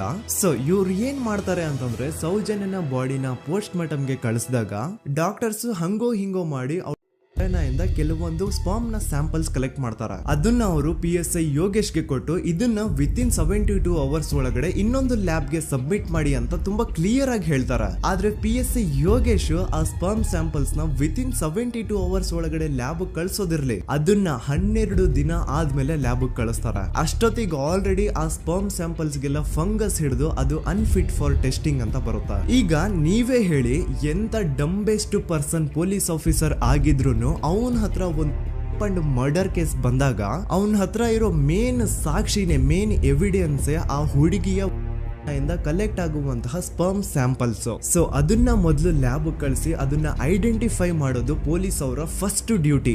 ಆದ್ರೆ ಇಲ್ಲಿ PSI ಯೋಗೇಶ್ ಅವರು ಇದನ್ನೇ ಮರ್ತು ಹೋದ್ರು ಅಂತ ನೋಡಿ. ಯಾವುದೇ ಒಂದು ಕೇಸ್ ಅಲ್ಲಿ ಪೊಲೀಸ್ ಅವರು ಆದಷ್ಟು ಎವಿಡೆನ್ಸ್ ನ ಕಲೆಕ್ಟ್ ಮಾಡೋದಕ್ಕೆ ಟ್ರೈ ಮಾಡ್ತಾರ. ಆದ್ರೆ ಈ ಒಂದು ಕೇಸ್ ಅಲ್ಲಿ ಮಾತ್ರ ಪೊಲೀಸ್ ಅವರು ಎವಿಡೆನ್ಸ್ ನ ಕಲೆಕ್ಟ್ ಮಾಡೋ ಬದಲಾಗಿ ಎವಿಡೆನ್ಸ್ ನ ಡಿಸ್ಟ್ರಾಯ್ ಮಾಡೋದ್ರಲ್ಲಿ ಮುಂದೆ ಇದ್ರು. ಅಷ್ಟೇ ಅಲ್ಲದೆ ಈ ಪೊಲೀಸ್ ಆಫೀಸರ್ ಸೇರ್ಕೊಂಡು ಸಂತೋಷ್ ರಾವ್ಗೆ ಸೆಲ್ ಅಲ್ಲಿ ಎಂತ ಟಾರ್ಚರ್, ಎಂತ ಹಿಂಸೆ ಕೊಡ್ತಾರೆ ಅಂದ್ರೆ ನೆನ್ಸ್ಕೊಂಡ್ರೆ ಮೈ ಜುಮ್ ಅನ್ನುತ್ತ. ಹೊಡಿಯೋದು, ಕೆಟ್ಟದಾಗ ಬೈಯೋದು ಇದೆಲ್ಲ common. Most brutal part is Santosh ರಾವ್ನ ಪ್ಯಾಂಟ್ ಬಿಚ್ಚಿ ಅವನ ಪ್ರೈವೇಟ್ ಪಾರ್ಟ್ ಮೇಲೆ ಬಿಸಿ ಬಿಸಿ ಕುದೀತಾ ಇರುವಂತಹ ನೀರ್ ಚಲ್ತಾರ. ಈ ಕ್ರೈಮ್ ನೀನೇ ಮಾಡಿದ್ಯಾ ಅಂತ ಒಪ್ಕೋ, ಇಲ್ಲ ಅಂತಂದ್ರೆ ನಿನ್ನ ಸೆಲ್ ಒಳಗಡೆನೆ ಸಾಯಿಸ್ಬಿಡ್ತೀವಿ, ನಿನ್ನ ತಂದೆ ತಾಯಿ ಎಲ್ರು ಸಾಯಿಸ್ಬಿಡ್ತೀವಿ ಅಂತ ಬ್ಲಾಕ್ ಮೇಲ್ ಮಾಡ್ತಾರ. ನೋಡಿ, ಸಂತೋಷ್ ರಾವ್ ಜಾಗದಲ್ಲಿ ನನ್ನಂತ ನಿಮ್ಮಂತ ನಾರ್ಮಲ್ ಪರ್ಸನ್ ಯಾರಾದ್ರೂ ಇದ್ದಿದ್ರೆ ಪೊಲೀಸ್ ಅವರು ಕೊಡ್ತಿರುವಂತಹ ಹಿಂಸೆನ ತಡ್ಕೊಳಕ್ಕಾಗದೆ ಆ ಕ್ರೈಮ್ ಮಾಡಿಲ್ಲ ಅಂದ್ರೂ ಮಾಡಿದೀನಿ ಅಂತ ಒಪ್ಕೊಬಿಡ್ತಾ ಇದ್ವಿ. ಆದ್ರೆ ಸಂತೋಷ್ ರಾವ್ ಮೆಂಟಲಿ ಇಲ್ಲಿರೋದೇ ಅವನ್ಗೆ ಅಡ್ವಾಂಟೇಜ್ ಆಗೋಯ್ತು. ಪೊಲೀಸ್ಗಳು ಸಂತೋಷ್ ರಾವ್ಗೆ ಎಷ್ಟೇ ಹೊಡೆದ್ರು, ಎಷ್ಟೇ ಬೈದ್ರು, ಎಷ್ಟೇ ಬ್ಲಾಕ್ ಮೇಲ್ ಮಾಡಿದ್ರು ಸಂತೋಷ್ ರಾವ್ ಬಾಯಲ್ಲಿ ನಾನ್ ಈ ಕ್ರೈಮ್ ನ ಮಾಡಿಲ್ಲ ಅಂತಾನೆ ಬರುತ್ತೆ ಹೊರತು ಆ ಕ್ರೈಮ್ ನ ಅವನು ಒಪ್ಕೊಳ್ಳೋದೇ ಇಲ್ಲ. ದೆನ್ ಕೋರ್ಟ್ ಟ್ರಯಲ್ಸ್ ಸ್ಟಾರ್ಟ್ ಆಗುತ್ತೆ. ಈ ಕ್ರೈಮ್ ನ ಸಂತೋಷೇ ಮಾಡಿದಾನೆ ಅಂತ ಸೌಜನ್ಯ ಕಡೆಯ ಲಾಯರ್ ವಾದ ಮಾಡ್ತಾನೆ. ಅದಕ್ಕೆ ಆಪೋಸಿಟ್ ಆಗಿ ಸಂತೋಷ್ ರಾವ್ ಕಡೆಯಿಂದ ಒಬ್ರು ಲಾಯರ್ ಇಲ್ಲ, ಸಂತೋಷ್ ರಾವ್ ಈ ಕ್ರೈಮ್ ನ ಮಾಡ್ಲಿಕ್ಕೆ ಸಾಧ್ಯನೇ ಇಲ್ಲ ಅಂತ ವಾದ ಮಾಡ್ತಿರ್ತಾರ. ಅಂಡ್ ಕೋರ್ಟ್ ಇಂದ ಆಚೆಗಡೆ ಸಂತೋಷ್ ರಾವ್ ನ ಅಗೇನ್ಸ್ಟ್ ಸ್ಟೂಡೆಂಟ್ಸ್ ಪ್ರೊಟೆಸ್ಟ್ ನಡೆಯುತ್ತೆ, ಪಬ್ಲಿಕ್ ಪ್ರೊಟೆಸ್ಟ್ ನಡೆಯುತ್ತೆ. ಅರೆಸ್ಟ್ ಆಗಿರುವಂತಹ ಸಂತೋಷ್ ರಾವ್ಗೆ ಗಲ್ಲಿಗೇರಿಸ್ರಿ ಅಂತ ಅವ್ರು ಡಿಮ್ಯಾಂಡ್ ಮಾಡ್ತಿರ್ತಾರ. ಸೊ ಹೀಗೆ ಒಂದು 2-3 ವರ್ಷ ಕಳೆದು ಹೋಗುತ್ತೆ. ನಂತರ ಒಂದು ಕೋರ್ಟ್ ಟ್ರಯಲ್ ಅಲ್ಲಿ ಸಂತೋಷ್ ರಾವ್ ಪರವಾಗಿ ಹೋರಾಡ್ತಿದ್ದಂತಹ ಲಾಯರ್ ಯಾಕೆ ಈ ಕೇಸ್ ಅಲ್ಲಿ ಸಂತೋಷ್ ಆರೋಪಿ ಅಲ್ಲ ಅಂತ ಪ್ರೂವ್ ಮಾಡ್ಲಿಕ್ಕೆ ಕೆಲವೊಂದು ಪಾಯಿಂಟ್ಸ್ ನ ಮುಂದೆ ಇಡ್ತಾರ. ಅದೇನಂತಂದ್ರೆ ಮೊದಲನೇದಾಗಿ ಸಂತೋಷ್ ರಾವ್ ಈ ಕ್ರೈಮ್ ನ ಮಾಡಿದಾನೆ ಅಂತ ಒಬ್ರು ಒಂದು ಐ ವಿಟ್ನೆಸ್ ಇರಲ್ಲ. ಇನ್ನೊಂದೇನು ಅಂತಂದ್ರೆ ಯಾವೊಂದು ಕಂಡೀಷನ್ ಅಲ್ಲಿ, ಯಾವೊಂದು ಬ್ರೂಟಲ್ ಕಂಡೀಷನ್ ಅಲ್ಲಿ ಸೌಜನ್ಯನ ಬಾಡಿ ಸಿಕ್ಕಿತ್ತೋ ಅದನ್ನ ಗಮನದಲ್ಲಿ ಇಟ್ಕೊಂಡು ಸ್ವಲ್ಪ ಪ್ರಾಕ್ಟಿಕಲ್ ಆಗಿ ಥಿಂಕ್ ಮಾಡಿದ್ರೆ ಆ ಒಂದು ಭೀಕರ ಕ್ರೈಮ್ ನ ಒಬ್ನೇ ಮಾಡ್ಲಿಕ್ಕೆ ಸಾಧ್ಯನೇ ಇಲ್ಲ. ಇನ್ನೊಂದು ಪಾಯಿಂಟ್ ಏನು ಅಂತಂದ್ರೆ ಸೌಜನ್ಯನ ಇಂದ ಪೊಲೀಸ್ ಅವ್ರಿಗೆ ಯಾವುದೇ ಸ್ಪರ್ಮ್ ಸ್ಯಾಂಪಲ್ ಸಿಗ್ಬಾರ್ದು ಅಂತ 6 ಇಂಚು ಅಷ್ಟು ಮಣ್ಣು ಹಾಕಿರ್ತಾರ. ಸೊ ಈಗ ನೀವೇ ಹೇಳಿ, ಮೆಂಟಲಿ ಇಲ್ಲಿರುವಂತಹ ಪರ್ಸನ್ಗೆ ಇಷ್ಟೊಂದು ಬುದ್ಧಿವಂತಿಕೆ ಇರುತ್ತಾ ಅನ್ಕೊಳ್ಳಿ. ಅಷ್ಟೊಂದು ಬುದ್ಧಿವಂತಿಕೆ ಅವ್ನಿಗಿದ್ರು ಆ ಕ್ರೈಮ್ ಮಾಡಾದ್ಮೇಲೆ ಅವನ ಆ ಊರಿಂದ ಓಡ್ ಹೋಗ್ಬೋದಾಗಿತ್ತು. ಆದ್ರೆ ಮತ್ತ್ಯಾಕೆ ಅವನು ಅದೇ ಊರಲ್ಲೇ ಇರ್ತಾನೆ. ಅಂಡ್ ಸೌಜನ್ಯ ಕೊನೆಯದಾಗಿ ಪ್ರಕೃತಿ ಹಾಸ್ಪಿಟಲ್ ಮುಂದ್ಗಡೆಯಿಂದ ನಡ್ಕೊಂಡು ಹೋಗ್ತಾ ಇರ್ಬೇಕಾದ್ರೆ ಆ ಪ್ರಕೃತಿ ಹಾಸ್ಪಿಟಲ್ ನ ಸೆಕ್ಯೂರಿಟಿ ಗಾರ್ಡ್ ನೋಡ್ತಾನೆ. ಅಂಡ್ ಪ್ರಕೃತಿ ಹಾಸ್ಪಿಟಲ್ ನ ಆಚೆಗಡೆ CCTV ಕ್ಯಾಮರಾನು ಇರುತ್ತೆ. ಸಡನ್ಲಿ ಆ CCTV ಫುಟೇಜ್ ಕೂಡ ಕಾಣೆ ಆಗ್ಬಿಡುತ್ತಾ. ಇನ್ನೊಂದೇನು ಅಂತಂದ್ರೆ ಸೌಜನ್ಯನ ಮರ್ಡರ್ ಆಗಿದ್ದು ನೆಕ್ಸ್ಟ್ ದಿನಾನೇ ಪೊಲೀಸ್ ಅವರು ಆರೋಪಿನ ಹಿಡಿದ್ರು. ಸೊ ಹಾಗಿದ್ದಾಗ ಆ ಕಲೆಕ್ಟ್ ಮಾಡಿರುವಂತಹ ಸ್ಪರ್ಮ್ ಸ್ಯಾಂಪಲ್ಸ್ ನ ಲ್ಯಾಬ್ ಗೆ ಕಳಿಸಿ ಇವನೇ ಆರೋಪಿ ಅಂತ ಕನ್ಫರ್ಮ್ ಮಾಡೋ ಬದಲಾಗಿ ಯಾಕೆ ಪೊಲೀಸ್ ಅವರು ಆ ಸ್ಪರ್ಮ್ ಸ್ಯಾಂಪಲ್ಸ್ ನ ತಮ್ಮ ಹತ್ರನೇ ಇಟ್ಕೊಂಡು 12 ದಿನವರೆಗೂ ಅದಕ್ಕೆ ಫಂಗಸ್ ಹಿಡಿಯೋವರೆಗೂ ಕಾದು ಆಮೇಲೆ ಅದನ್ನ ಲ್ಯಾಬ್ ಕಳಿಸಿದ್ರು. ಅಂಡ್ ಮೇನ್ ಇಂಪಾರ್ಟೆಂಟ್ ಆಗಿ ಸಂತೋಷ್ ರಾವ್ಗೆ ಒಂದು ಗುಪ್ತ ರೋಗ ಇರುತ್ತೆ, ಅದೇ ಫಿಮೋಸಿಸ್ ಅಂತ. ಈ ಕಾಯಿಲೆ ಏನು ಅಂತ ನಾನು ಈ ವಿಡಿಯೋದಲ್ಲಿ ಡೀಟೇಲ್ಡ್ ಆಗಿ ಎಕ್ಸ್ಪ್ಲೈನ್ ಮಾಡ್ಲಿಕ್ಕೆ ಆಗಲ್ಲ. ಜಸ್ಟ್ ತಿಳ್ಕೊಳ್ಳಿ, ಈ ಒಂದು ಕಾಯಿಲೆ ಇರೋರು ಇಂಟಿಮಸಿ ಮಾಡ್ಲಿಕ್ಕೆ ಆಗಲ್ಲ. ಇನ್ ಕೇಸ್ ಮಾಡಿದ್ರು ಅವರು ಸುಖ ಅಲ್ಲ ನರಕ ಕಾಣ್ತಾರ. ಸೊ ಇಷ್ಟೆಲ್ಲ ವ್ಯಾಲಿಡ್ ಪಾಯಿಂಟ್ಸ್, ಇಷ್ಟೆಲ್ಲ ಫ್ಯಾಕ್ಟ್ಸ್ ಕಣ್ ಮುಂದೆ ಇರ್ಬೇಕಾದ್ರೆ ಸ್ಟಿಲ್ ಪೊಲೀಸ್ ಅವರು ಯಾಕೆ ಈ ಕ್ರೈಮ್ ನ ಸಂತೋಷ್ ರಾವ್ ಮಾಡಿದಾನೆ ಅಂತ ಇವನ್ ಹಿಂದೆ ಬಿದ್ದಿದ್ದಾರೆ. ಯಾಕೆ ಅವರು ಈ ಕ್ರೈಮ್ ಇವನ್ ಬಿಟ್ರೆ ಬೇರೆ ಯಾರಾದ್ರೂ ಮಾಡಿರ್ಬೋದಲ್ಲ ಅಂತ ಆ ಆಂಗಲ್ ಅಲ್ಲಿ ಇನ್ವೆಸ್ಟಿಗೇಷನ್ ಮಾಡ್ತಿಲ್ವಲ್ಲ ಅಂತ ಪೊಲೀಸ್ ಅವರ ಇನ್ವೆಸ್ಟಿಗೇಷನ್ ಮೇಲೆ ಈಗ ಕ್ವಶನ್ ಬರುತ್ತೆ. So after hearing all of this ಎಲ್ಲರಿಗೂ ಈಗ ಪೊಲೀಸ್ ಅವರ ಇನ್ವೆಸ್ಟಿಗೇಷನ್ ಇನ್ವೆಸ್ಟಿಗೇಷನ್ ಮೇಲೆ ಡೌಟ್ ಬರುತ್ತೆ. ಅಂಡ್ ಈವನ್ ಸೌಜನ್ಯ ಅವ್ರ ಮನೆಯವರು ಕೂಡ ನಿಜವಾದ ಆರೋಪಿ ಸಂತೋಷ್ ಅಲ್ಲ ಅಂತ ತಮ್ಮ ಅಭಿಪ್ರಾಯನ ವ್ಯಕ್ತಪಡಿಸ್ತಾರೆ. ಆಗ ಅಲ್ಲಿವರೆಗೂ ಸಂತೋಷ್ ರಾವ್ನ ಗಲ್ಲಿಗೇರಿಸಿ ಅಂತ ಏನು student protest and public protest ಎಲ್ಲ ನಡೀತಾ ಇತ್ತು, ಈಗ ಅದೆಲ್ಲ ನಿಂತ್ ಹೋಗಿ ಎಲ್ಲಾ ಹೇಟ್ ರೇಡ್ ಪೊಲೀಸ್ ಅವ್ರ ಕಡೆಗೆ ಹೋಗುತ್ತೆ. ಪೊಲೀಸ್ ಅವರು ಈ ಕೇಸಲ್ಲಿ ಕರಪ್ಟ್ ಆಗಿದ್ದಾರೆ, ಪೊಲೀಸ್ ಅವರೇ ಸತ್ಯ ಮುಚ್ಚಿಡ್ಲಿಕ್ಕೆ ಟ್ರೈ ಮಾಡ್ತಿದ್ದಾರೆ. ಹಾಗಾಗಿ ಈ ಕೇಸ್ನ ಇನ್ಮುಂದೆ ಪೊಲೀಸ್ ಅವರಲ್ಲದೆ ಸಿಬಿಐ ಅವರು ಇನ್ವೆಸ್ಟಿಗೇಷನ್ ಮಾಡಬೇಕು, ಈ ಕೇಸ್ನ ಸಿಬಿಐಗೆ ಒಪ್ಸಿ ಅಂತ ಅಗೇನ್ ಪ್ರೊಟೆಸ್ಟ್ ಗಳು ಸ್ಟಾರ್ಟ್ ಆಗ್ತವೆ. ಸೊ ಧರ್ಮಸ್ಥಳದಲ್ಲಿ ಇಷ್ಟೊಂದು ಹೋರಾಟಗಳಾಗ್ತಿದಾವೆ, ಒಬ್ಳು ಹುಡುಗಿ ಜೊತೆ ಇಷ್ಟೊಂದು ಅನ್ಯಾಯ ಆಗಿದೆ, ಆದ್ರೂ ಸಹ ಧರ್ಮಾಧಿಕಾರಿ ಏನು ಮಾತೇ ಆಡ್ತಿಲ್ವಲ್ಲ ಈ ಹುಡುಗಿ ಬಗ್ಗೆ ಅಂತ ಜನರು ಪ್ರಶ್ನೆ ಮಾಡಿದಾಗ ಆಗ ಧರ್ಮಾಧಿಕಾರಿನೂ ಜನರು ಮುಂದೆ ಬಂದ್ಬಿಟ್ಟು ಈ ಕೇಸ್ನ ಸಿಬಿಐಗೆ ಒಪ್ಸಿ ಅಂತ ಹೋರಾಟ ಮಾಡ್ತಾರ. ನಂತರ ಈ ಒಂದು ಕೇಸು ಪೊಲೀಸ್ ಅವರಿಂದ ಸಿಬಿಐ ಕೈಗೆ ಹೋಗುತ್ತೆ. ಸಿಬಿಐ ಕೈಗೆ ಹೋಗಿದ ತಕ್ಷಣ ಇಲ್ಲೇನು ಸತ್ಯ ಹೊರಗೆ ಬಂದಿಲ್ಲ. ಆ ಸಿಬಿಐ ಅವರು 3-4 ವರ್ಷ ಟೈಮ್ ತಗೊಂಡು ಮತ್ತೆ ಈ ಒಂದು ಕೇಸ್ನ ಇನ್ವೆಸ್ಟಿಗೇಷನ್ ಮಾಡ್ತಾರೆ. ಆದ್ರೆ ಅಲ್ಲೇನು ಇನ್ವೆಸ್ಟಿಗೇಷನ್ ಮಾಡ್ಲಿಕ್ಕೆ ಉಳ್ದೇ ಇರಲ್ಲ. ಆ ಪೊಲೀಸ್ ಅವರು ಅವ್ರ ಕೈಯಲ್ಲಿ ಈ ಕೇಸು ಇದ್ದಷ್ಟು ದಿನ ಎಷ್ಟಾಗುತ್ತೋ ಅಷ್ಟು ಎವಿಡೆನ್ಸ್ ನ ಡಿಸ್ಟ್ರಾಯ್ ಮಾಡ್ಬಿಟ್ಟಿರ್ತಾರ. ಸೊ ಹಾಗಾಗಿ ಅಲ್ಲಿ ಸಿಬಿಐ ಅವ್ರಿಗೆ ಇನ್ವೆಸ್ಟಿಗೇಷನ್ ಮಾಡ್ಲಿಕ್ಕೆ ಏನ್ ಉಳ್ದೇ ಇರಲ್ಲ. ಆದ್ರೂ ಸ್ಟಿಲ್ ಅವರು 3-4 ಇಯರ್ಸ್ ಟೈಮ್ ತಗೊಂಡು ನಂತರ ಫೈನಲಿ ಒಂದು ರಿಪೋರ್ಟ್ ನ ಕೋರ್ಟ್ಗೆ ಸಬ್ಮಿಟ್ ಮಾಡ್ತಾರೆ. ಅಂಡ್ ಸಿಬಿಐ ಅವರು ಕೋರ್ಟ್ಗೆ ಸಬ್ಮಿಟ್ ಮಾಡಿರುವಂತಹ ಆ ಒಂದು ರಿಪೋರ್ಟ್ ಅಲ್ಲಿ ಏನಿತ್ತು ಅಂದ್ರೆ ಸಿಬಿಐ ಇನ್ವೆಸ್ಟಿಗೇಷನ್ ಕನ್ಫರ್ಮ್ಸ್ ದಟ್ ಈ ಒಂದು ಕ್ರೈಮ್ ನ ಸಂತೋಷ್ ರಾವ್ ಮಾಡಿದಾನೆ ಅಂತ. ಆದ್ರೆ ಐರಾನಿ ಈಸ್ ಇದೇ ಒಂದು ರಿಪೋರ್ಟ್ ಅಲ್ಲಿ ಇವ್ರು ಏನ್ ಹೇಳ್ತಾರೆ ಅಂದ್ರೆ ಅವ್ರಿಗೆ ಯಾವುದೇ ತರ ಎವಿಡೆನ್ಸ್ ಸಿಕ್ಕಿಲ್ಲ ಅಂತ. ಯಾಕಂದ್ರೆ ಈ ಸೌಜನ್ಯ ಕೇಸು ಪೊಲೀಸ್ ಅವ್ರ ಕೈಯಲ್ಲಿ ಇದ್ದಾಗ ಪೊಲೀಸ್ ಅವರು ತಮ್ಮ ನಿರ್ಲಕ್ಷ್ಯದಿಂದ ಎಲ್ಲಾ ಎವಿಡೆನ್ಸ್ ನ ಕಳ್ಕೊಂಡ್ಬಿಟ್ಟಿರ್ತಾರೆ. ಅಂತದ್ರಲ್ಲಿ ಯಾವ ಒಂದು ಆಧಾರದ ಮೇಲೆ ಇವರು ಸಂತೋಷ್ ರಾವ್ ಈ ಕ್ರೈಮ್ ನ ಮಾಡಿದ್ದಾರೆ ಅಂತ ಕ್ವಶನ್ ಮಾಡಿದಾಗ ಸಿಬಿಐ ಅವ್ರ ಕಡೆಯಿಂದ ನೋ ಆನ್ಸರ್. ನೋಡಿ, ಮೊದ್ಲು ಈ ಒಂದು ಕೇಸ್ ನ ಪೊಲೀಸ್ ಅವರು ಇನ್ವೆಸ್ಟಿಗೇಷನ್ ಮಾಡಿ ನಂತರ ಈ ಒಂದು ಕೇಸು ಸಿಬಿಐ ಅವ್ರ ಕೈಗೆ ಹೋಗಿ ಅವರು 3-4 ವರ್ಷ ಟೈಮ್ ತಗೊಂಡು ಇನ್ವೆಸ್ಟಿಗೇಷನ್ ಮಾಡಿ ದೆನ್ ಫೈನಲ್ ರಿಪೋರ್ಟ್ ನ ಕೋರ್ಟ್ ಗೆ ಸಬ್ಮಿಟ್ ಮಾಡೋಷ್ಟ್ರಲ್ಲಿ ಸುಮಾರು 5-6 ವರ್ಷ ಕಳೆದು ಹೋಗಿರುತ್ತೆ. ಅಂಡ್ ಸ್ಟಿಲ್ ಈ ಒಂದು ಕೇಸಲ್ಲಿ ಏನೂ ಕನ್ಕ್ಲೂಷನ್ ಸಿಕ್ಕಿರಲ್ಲ. ಎವ್ರಿ ಇಯರ್ ಸೌಜನ್ಯನ ಬರ್ತ್ಡೇ ಇದ್ದಾಗ ಅಥವಾ ತಿಥಿ ಇದ್ದಾಗ ಅವಳನ್ನ ನೆನೆಸ್ಕೊಂಡು ಅವಳ ಹೆಸರಲ್ಲಿ public protest and student protest ನಡೀತಾನೆ ಇರ್ತವೆ. ಸೊ ಒಂದು ದಿನ ಈ ಒಂದು ಪ್ರೊಟೆಸ್ಟ್ ಗಳ ನ್ಯೂಸ್ ಗಿರೀಶ್ ಮುಟ್ಟಣ್ಣನವರ ಗಮನಕ್ಕೆ ಬರುತ್ತೆ. ಯಾರು ಈ ಗಿರೀಶ್ ಮುಟ್ಟಣ್ಣನವರ ಅಂದ್ರೆ ಇವರು very honest X police man. ನೀವು ನಂಬಲ್ಲ, ಇವ್ರು ಪೊಲೀಸ್ ಆಫೀಸರ್ ಇದ್ದಾಗ ಪಬ್ಲಿಕ್ ಅಲ್ಲಿ ಒಬ್ಬ MLA ಹೊಡೆದಿರ್ತಾರ. ಅಷ್ಟೇ ಅಲ್ಲ, ಪೊಲೀಸ್ ಡಿಪಾರ್ಟ್ಮೆಂಟ್ ಅಲ್ಲಿ ಕರಪ್ಷನ್ ಇದೆ, ಕರಪ್ಷನ್ ಇದ್ದಿದ್ ಕಡೆ ನಾನ್ ಇರಲ್ಲ ಅಂತ ಹೇಳ್ಬಿಟ್ಟು ತಮ್ಮ ಪೊಲೀಸ್ ಡ್ಯೂಟಿನ ಬಿಟ್ಬಿಟ್ಟು ಈಗ ಸಮಾಜದಲ್ಲಿ ಏನೇ ಅನ್ಯಾಯ ಆಗಿದ್ರು ಅದ್ರ ಅಗೇನ್ಸ್ಟ್ ವಾಯ್ಸ್ ರೈಸ್ ಮಾಡ್ತಿದಾರೆ. ಸೊ ಈ ಗಿರೀಶ್ ಮುಟ್ಟಣ್ಣನವರಿಗೆ ಸೌಜನ್ಯ ಕೇಸ್ ಬಗ್ಗೆ ಗೊತ್ತಾದಾಗ ಅವ್ರಿಗೆ ಈ ಕೇಸು ತುಂಬಾನೇ ಕಾಡುತ್ತೆ. ಅಲ್ಲ, ಇಷ್ಟೊಂದು ವರ್ಷಗಳಾಗೋಯ್ತು ಆ ಹುಡುಗಿ ಜೊತೆ ಅನ್ಯಾಯ ಆಗಿ, ಸ್ಟಿಲ್ ಈ ಒಂದು ಕೇಸ್ ನ ಕನ್ಕ್ಲೂಷನ್ ಸಿಕ್ತಿಲ್ವಲ್ಲ, ಏನ್ ನಡೀತಿದೆ ಧರ್ಮಸ್ಥಳದಲ್ಲಿ ಅರ್ಥ ಆಗ್ತಿಲ್ವಲ್ಲ ಅಂತ ಈ ಗಿರೀಶ್ ಅವರು ತಮ್ಮ ಹಳೆ ಪೊಲೀಸ್ ಕಾಂಟ್ಯಾಕ್ಟ್ಸ್ ನ ಯೂಸ್ ಮಾಡ್ಕೊಂಡು ಆ ಸೌಜನ್ಯ ಕೇಸ್ ಫೈಲ್ ನ ಒಂದು ಕಾಪಿನ ತಮ್ಮ ಹತ್ರ ತರಿಸ್ಕೋತಾರ. ಆ ಒಂದು ಕೇಸ್ ಫೈಲ್ ಅಲ್ಲಿ ಸೌಜನ್ಯ ಬಗ್ಗೆ ಅಷ್ಟೇ ಅಲ್ಲದೆ ಸಂತೋಷ್ ರಾವ್ ಬಗ್ಗೆನೂ ಇನ್ಫಾರ್ಮೇಶನ್ ಇರುತ್ತೆ. ಅಂಡ್ ಗಿರೀಶ್ ಅವರು ಸಂತೋಷ್ ಬಗ್ಗೆ ಇರುವಂತಹ ಇನ್ಫಾರ್ಮೇಶನ್ ನೋಡ್ತಾ ಇರ್ಬೇಕಾದ್ರೆ ಅವರು ಒಂದು ವಿಷಯನ ನೋಟಿಸ್ ಮಾಡ್ತಾರ. ಅದೇನಂತಂದ್ರೆ ಪೊಲೀಸ್ ಅವರು ಸಂತೋಷ್ ರಾವ್ನ ಬರೀ ಸೌಜನ್ಯ ಕೇಸಲ್ಲಿ ಒಂದೇ ಫಿಟ್ ಮಾಡಿರಲ್ಲ, ಸೌಜನ್ಯ ಸಾಯೋಕ್ಕಿಂತ 20 ದಿನ ಹಿಂದೆ ಧರ್ಮಸ್ಥಳದಲ್ಲೇ ನಡೆದಿರುವಂತಹ ಒಂದು ಕ್ರೈಮ್ ಅಲ್ಲಿನೂ ಸಹ ಸಂತೋಷ್ ರಾವೇ ಆರೋಪಿ ಅಂತ ಮೆನ್ಷನ್ ಮಾಡಿರ್ತಾರ. ಸೊ ಸೌಜನ್ಯ ಕೇಸ್ ಬಿಟ್ಟು ಆ ಇನ್ನೊಂದು ಕೇಸ್ ಯಾವುದು, ಅದಕ್ಕೂ ಸಂತೋಷ್ಗೂ ಏನ್ ಸಂಬಂಧ, ಅದ್ರಲ್ಲಿ ಯಾಕೆ ಸಂತೋಷ್ನ ಪೊಲೀಸ್ ಅವರು ಫಿಟ್ ಮಾಡಿದ್ರು ಅಂತ ಪ್ರತಿಯೊಂದು ಹೇಳ್ತೀನಿ. ಆದ್ರೆ ನಾನಿಲ್ಲಿ ಯಾರ್ದೂ ರಿಯಲ್ ನೇಮ್ಸ್ ನ ಬಳಸಲ್ಲ. ಯಾಕಂದ್ರೆ ಮುಂದೆ ಕೇಸಲ್ಲಿ ತುಂಬಾ ದೊಡ್ಡ ಪವರ್ಫುಲ್ ವ್ಯಕ್ತಿಗಳ ಹೆಸರುಗಳು ಬರ್ತವೆ. ಅಂಡ್ ನನ್ ವಿಡಿಯೋ ಯೂಟ್ಯೂಬ್ ಇಂದ ಡಿಲೀಟ್ ಆಗೋದು ನನ್ಗೆ ಇಷ್ಟ ಇಲ್ಲ. ಹಾಗಾಗಿ ನಾನಿಲ್ಲಿ ಯಾರ್ದೂ ರಿಯಲ್ ನೇಮ್ಸ್ ನ ಬಳಸ್ತಿಲ್ಲ. ಬಟ್ ಯಾರ ಬಗ್ಗೆ ಹೇಳ್ತಿದ್ದೀನಿ ಅಂತ ಒಂದ್ ಸ್ವಲ್ಪ ನೀವೇ ಅರ್ಥ ಮಾಡ್ಕೊಳ್ಳಿ.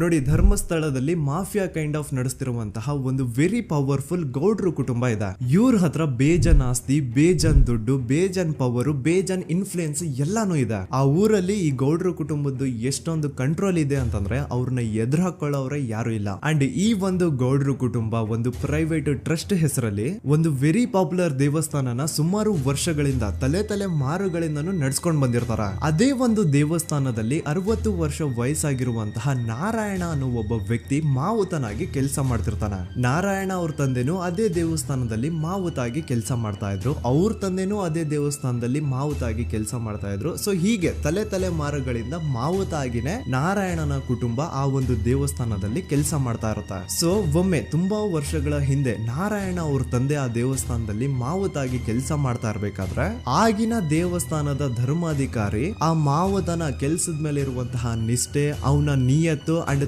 ತಲೆಮಾರುಗಳಿಂದ ಅವರು ದೇವಸ್ಥಾನಕ್ಕೆ ಸಲ್ಲಿಸ್ತಿರುವಂತಹ ಸೇವೆನ ಮೆಚ್ಚಿ ಆ ಧರ್ಮಾಧಿಕಾರಿ ಆ ನಾರಾಯಣ ಅವ್ರ ತಂದೆ ಆ ಮಾವುತನಿಗೆ ಒಂದು ಜಮೀನ ಕೊಡ್ತಾರೆ ಆಸ್ ಎ ಗಿಫ್ಟ್ ಆಗಿ. ಸೊ ಈಗ ಫ್ಲಾಶ್ ಬ್ಯಾಕ್ ಇಂದ ಒಂದ್ ಸ್ವಲ್ಪ ಮುಂದೆ ಬರುವ 2010-11ರಲ್ಲಿ ಯಾವೊಂದು ಜಮೀನ ಆಗಿನ ಧರ್ಮಾಧಿಕಾರಿ ನಾರಾಯಣ ಅವ್ರ ತಂದೆಗೆ ಆಸ್ ಎ ಗಿಫ್ಟ್ ಆಗಿ ಕೊಟ್ಟಿದ್ರು, ಈಗ ನಾರಾಯಣ ಅವ್ರ ತಂದೆ ಸತ್ ಹೋಗಿ ಆ ಒಂದು ಜಮೀನು ನಾರಾಯಣ ಹೆಸರಿಗೆ ಆಗಿರುತ್ತೆ. ಅಂಡ್ ಆಗಷ್ಟೇ ಗೊತ್ತಾಗುತ್ತೆ ಆ ಜಮೀನ ವೆರಿ ಆಪೋಸಿಟ್ ಒಂದು ದೊಡ್ಡ ಹೈವೇ ಬರ್ತಿದೆ ಅಂಡ್ ಅದರಿಂದ ಜಮೀನ ರೇಟು 10 ಪಟ್ಟು ಜಾಸ್ತಿ ಆಗುತ್ತೆ ಅಂತ. ಸೊ ಈ ವಿಷಯ ಗೊತ್ತಾಗಿ ನೋಡಿ ದಾನ ಮಾಡದಂತಹ ಧರ್ಮಾಧಿಕಾರಿ ಅಂತೂ ಸತ್ ಹೋದ್ರು, ಆದ್ರೆ ಅವ್ರ ಮುಂದಿನ ಪೀಳಿಗೆ ಅವ್ರಿಗೆ ಈ ಜಮೀನ್ ಮೇಲೆ ಕಣ್ಬಿದ್ದು ನಾರಾಯಣ ಅವ್ರ ಹತ್ರ ಆ ಜಾಗನ ವಾಪಸ್ ಕೇಳ್ತಾರ. ಆದ್ರೆ ನಾರಾಯಣ ಕೊಡಲ್ಲ. ಇಲ್ಲ ನಾನ್ ಯಾಕೆ ಕೊಡ್ಲಿ, ನಮ್ ತಂದೆಯಿಂದ ಸಿಕ್ಕಿರುವಂತಹ ಜಮೀನ್ ಇದು, ನಮ್ ತಂದೆಯ ಕೊನೆ ಗುರುತು ಇದು ನನ್ನ ಹತ್ರ ಇರೋದು, ಸೊ ಇದನ್ನ ನಾನ್ ಯಾವುದೇ ಕಾರಣಕ್ಕೂ ಬಿಟ್ಕೊಡಲ್ಲ ಅಂತ ಆ ಗೌಡ್ರು ಕುಟುಂಬನ ನಾರಾಯಣ ಎದುರು ಹಾಕೋತಾರ.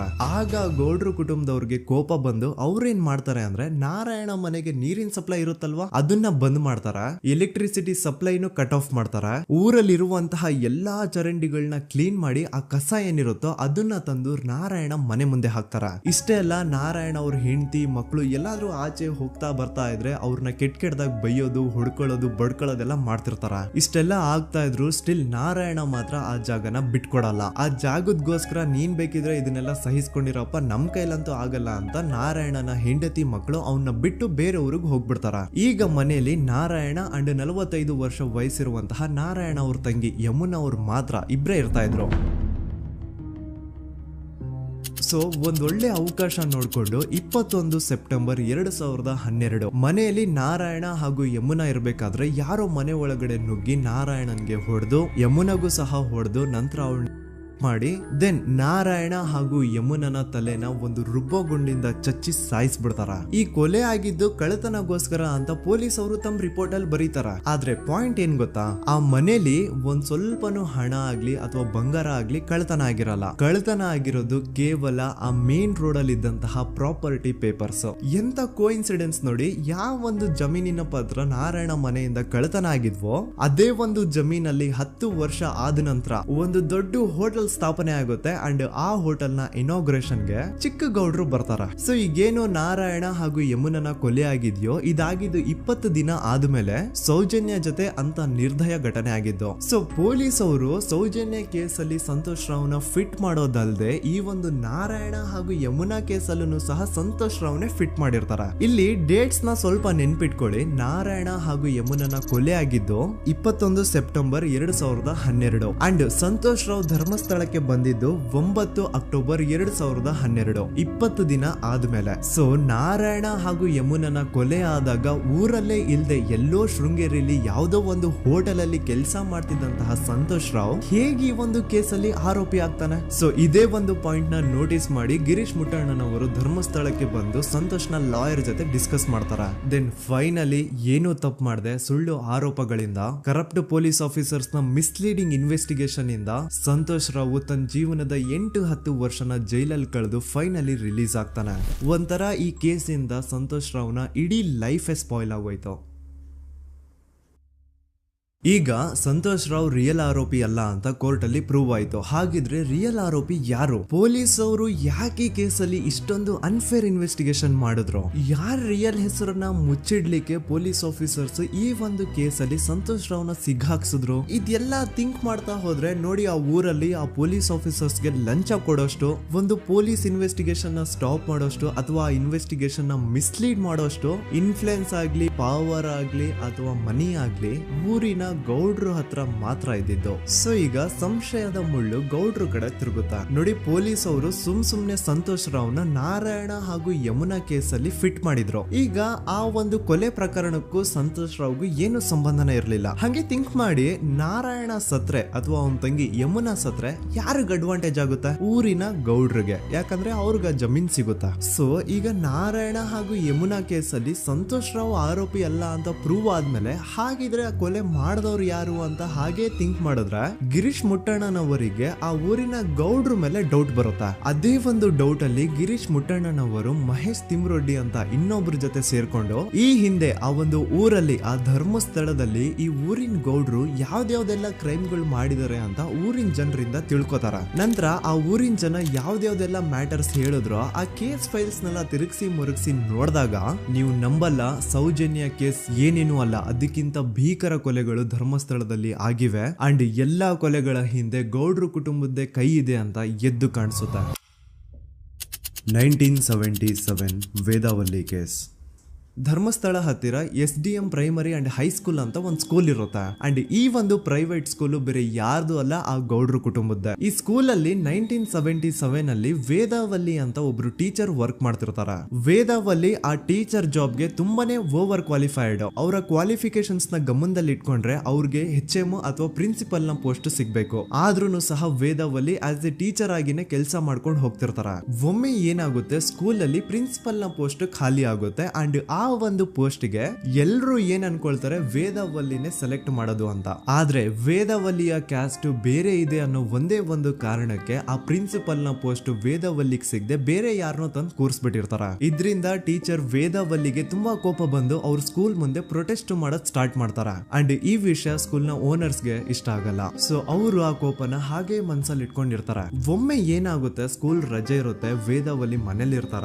ಅಂಡ್ ಅವ್ರ ಹಸ್ಬೆಂಡ್ ಡಾಕ್ಟರ್ ಅರಳೆ ಅವ್ರಿಗೆ ಯಾವ್ದೋ ಬೇರೆ ಊರಲ್ಲಿ ಒಂದು ಕಾಲೇಜ್ ಅಲ್ಲಿ ಸೆಮಿನಾರ್ ಏನೋ ಇರುತ್ತೆ. ಸೊ ಅವರು ಅಲ್ಲಿಗೆ ಹೋಗಿರ್ತಾರೆ. ಈಗ ಮನೇಲಿ ಇರೋದು ವೇದಾವಲ್ಲಿ ಒಂದೇ. ಇದೇ ಒಂದು ಅವಕಾಶನ ನೋಡ್ಕೊಂಡು ಯಾರೋ ವೇದಾವಲ್ಲಿ ಅವ್ರ ಮನೆಗೆ ನುಗ್ಗಿ ವೇದಾವಲ್ಲಿಗೆ ಹೊಡೆದು ನಂತರ ಅವ್ರನ್ನ ಜೀವಂತವಾಗಿ ಸುಟ್ಬಿಡ್ತಾರ. ಸ್ವಲ್ಪ ಹೊತ್ತು ನಂತರ ರಾತ್ರಿ ಆಗ್ತಿದ್ದಂಗೆ ಡಾಕ್ಟರ್ ಅರಳೆ ಅವರು ಮನೆಗೆ ವಾಪಸ್ ಬರ್ತಾರೆ. ಅಂಡ್ ಮನೆ ಒಳಗಡೆ ಬಂದ್ ನೋಡಿದ್ರೆ ವೇದಾವಲ್ಲಿ ಅವರು ಸತ್ ಹೋಗಿ ಅವರ ಬಾಡಿ ಸುಟ್ ಹೋಗಿ ನೆಲದ ಮೇಲೆ ಬಿದ್ದಿದೆ. ಹೆಂಡತಿನ ಕಳ್ಕೊಂಡಿರುವಂತಹ ದುಃಖನ ಸೈಡ್ಗೆ ಇಟ್ಟು ಡಾಕ್ಟರ್ ಅರಳೆ ಅವರು ಮೊದ್ಲು ಪೊಲೀಸ್ ಸ್ಟೇಷನ್ ಹೋಗ್ಬಿಟ್ಟು ನಮ್ ಮನೆಗೆ ನಾನು ಇಲ್ದೇ ಇರುವಂತಹ ಸಮಯನ ನೋಡ್ಕೊಂಡು ಯಾರೋ ಮನೆ ಒಳಗಡೆ ನುಗ್ಗಿ ನನ್ನ ಹೆಂಡತಿನ ಹೊಡೆದು ನಂತರ ಅವಳನ್ನ ತುಂಬಾ ಭೀಕರವಾಗಿ ಸಾಯಿಸಿದ್ದಾರೆ ಅಂತ ಪೊಲೀಸ್ ಅವ್ರಿಗೆ ರಿಪೋರ್ಟ್ ಕೊಡಕ್ ಹೋದ್ರೆ ಅಲ್ಲಿ ಪೊಲೀಸ್ ಅವರು ಉಲ್ಟಾ ಡಾಕ್ಟರ್ ಅರಳೆ ಮೇಲೆನೆ FIR ಬರ್ದು ನೀನೇ ನಿನ್ ಹೆಂಡತಿನ ಸಾಯಿಸಿದ್ಯಾ, ನಾಟಕ ಮಾಡಬೇಡ ಅಂತ ಅವ್ರನ್ನೇ ಅರೆಸ್ಟ್ ಮಾಡ್ಬಿಡ್ತಾರ. ನಂತರ 2-3 ವರ್ಷ ಜೈಲಲ್ಲೇ ಇದ್ದು ಡಾಕ್ಟರ್ ಅರಳೆ ಅವರು ತಮ್ಮ ಫ್ರೆಂಡ್ಸ್ ಅಂಡ್ ಫ್ಯಾಮಿಲಿ ಮೂಲಕ ಎವಿಡೆನ್ಸ್ ನೆಲ್ಲ ಕಲೆಕ್ಟ್ ಮಾಡಿಸಿ ತಾನ ಕೊಲೆನ ಮಾಡಿಲ್ಲ,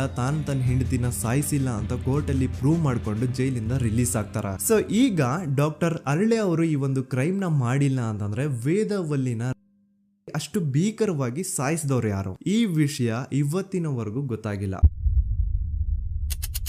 1986 ಅಲ್ಲಿ ನಡೆದಂತಹ ಪದ್ಮಲತಾ ಕೇಸ್. ಪದ್ಮಲತಾ ಅವ್ರ ತಂದೆ ಕಮ್ಯುನಿಸ್ಟ್ ಪಾರ್ಟಿನ ಲೀಡರ್ ಇರ್ತಾರೆ. ಅವ್ರ ರಿಯಲ್ ನೇಮ್ ಏನು ಅಂತ ನಮಗ್ ಗೊತ್ತಾಗಿಲ್ಲ, ಬಟ್ ಈ ವಿಡಿಯೋದಲ್ಲಿ ಅವ್ರ ಹೆಸರು ಲಕ್ಷ್ಮಣ್ ಅಂತ ಅನ್ಕೊಳ್ಳಿ. ಸೊ ಕಮ್ಯುನಿಸ್ಟ್ ಪಾರ್ಟಿನ ಲೀಡರ್ ಇರುವಂತಹ ಲಕ್ಷ್ಮಣ್ ಅವ್ರಿಗೆ ಊರಲ್ಲಿ ತುಂಬಾನೇ ಸಪೋರ್ಟ್ ಇರುತ್ತೆ. ಊರಿನ ಜನರ ಫೇವ್ರೇಟ್ ಇರ್ತಾರೆ ಇವರು. ಅಂಡ್ ಅದೇ ವರ್ಷ ಅಂದ್ರೆ 1986 ಅಲ್ಲಿ ಪಂಚಾಯತ್ ಎಲೆಕ್ಷನ್ ಬೇರೆ ಇರುತ್ತೆ. ಅಂಡ್ ಎಲ್ರಿಗೂ ಗೊತ್ತಿತ್ತು ಲಕ್ಷ್ಮಣೆ ಗೆಲ್ಲೋದು ಅಂತ. ಆ ಪಂಚಾಯತ್ ಎಲೆಕ್ಷನ್ ಅಲ್ಲಿ ಲಕ್ಷ್ಮಣ್ನ ಆಪೋಸಿಟ್ ಗೌಡ್ರಿಗೆ ತುಂಬಾ ಬೇಕಾಗಿರೋರು ಒಬ್ರು ನಿಂತಿರ್ತಾರ. ಅಂಡ್ ಅವ್ರಿಗೂ ಗೊತ್ತಿತ್ತು ಎಲೆಕ್ಷನ್ ಏನಾದ್ರು ಆದ್ರೆ ಲಕ್ಷ್ಮಣ ಎಲೆಕ್ಷನ್ ಅಲ್ಲಿ ಗೆಲ್ಲೋದು ಅಂತ. ಸೊ ಎಲ್ಲಿ ಸೋತೋಗ್ಬಿಡ್ತೀವೋ ಅನ್ನೋ ಭಯಕ್ಕೆ ಆ ಗೌಡ್ರು ಕಡೆ ಅವ್ರು ಏನ್ ಮಾಡ್ತಾರೆ, ಲಕ್ಷ್ಮಣ್ನ ಅಪ್ರೋಚ್ ಮಾಡಿ ಮುಚ್ಕೊಂಡು ಈ ಪಂಚಾಯತ್ ಎಲೆಕ್ಷನ್ ಅಲ್ಲಿ ನಿನ್ ನಾಮಿನೇಷನ್ ನ ಕ್ಯಾನ್ಸಲ್ ಮಾಡು ಅಂತ ವಾರ್ನಿಂಗ್ ಕೊಡ್ತಾರ.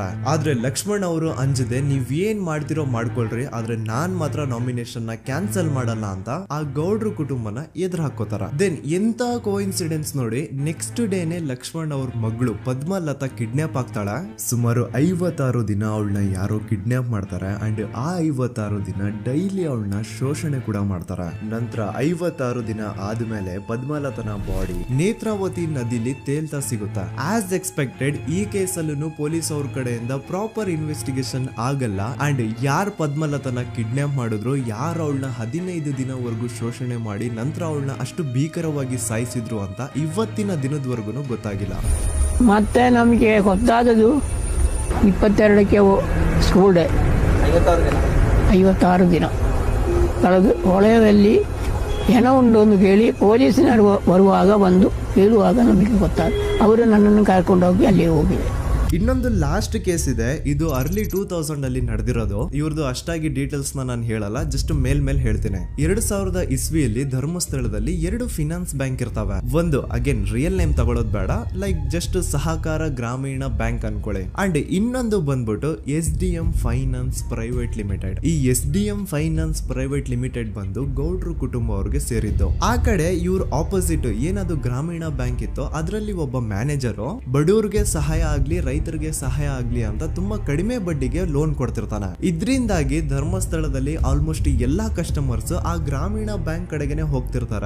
SDM ಫೈನಾನ್ಸ್ ಪ್ರೈವೇಟ್ ಲಿಮಿಟೆಡ್ ಕಡೆಗೆ ಯಾರು ಬರ್ತಿರಲ್ಲ. ಇದ್ರಿಂದ ಗೌಡ್ರಿಗೆ ಲಾಸ್ ಆಗ್ತಿರುತ್ತಾ. ಸೊ ಅವ್ರೇನ್ ಮಾಡ್ತಾರೆ, ಆ ಗ್ರಾಮೀಣ ಬ್ಯಾಂಕ್ ನ ಮ್ಯಾನೇಜರ್ ಏನಿದ್ನೋ ಅವನ್ಗೆ ಒಂದು ಸ್ವೀಟ್ ವಾರ್ನಿಂಗ್ ಕೊಡ್ತಾರ. ಮುಚ್ಕೊಂಡು ಇನ್ಮೇಲೆ ಇಂದ ನಿನ್ ಲೋನ್ಸ್ ಕೊಡೋದನ್ನ ನಿಲ್ಸ್ಬಿಡು. ಇನ್ ಕೇಸ್ ಲೋನ್ ಕೊಟ್ರು ನಾವ್ ಯಾವ ಇಂಟ್ರೆಸ್ಟ್ ರೇಟ್ ಗೆ ಲೋನ್ ನ ಕೊಡ್ತಾ ಇದೀವೋ ಅದೇ ರೇಟ್ ಗೆ ನೀನು ಕೊಡುವ ಅಂತ ಫೋರ್ಸ್ ಮಾಡ್ತಾರ.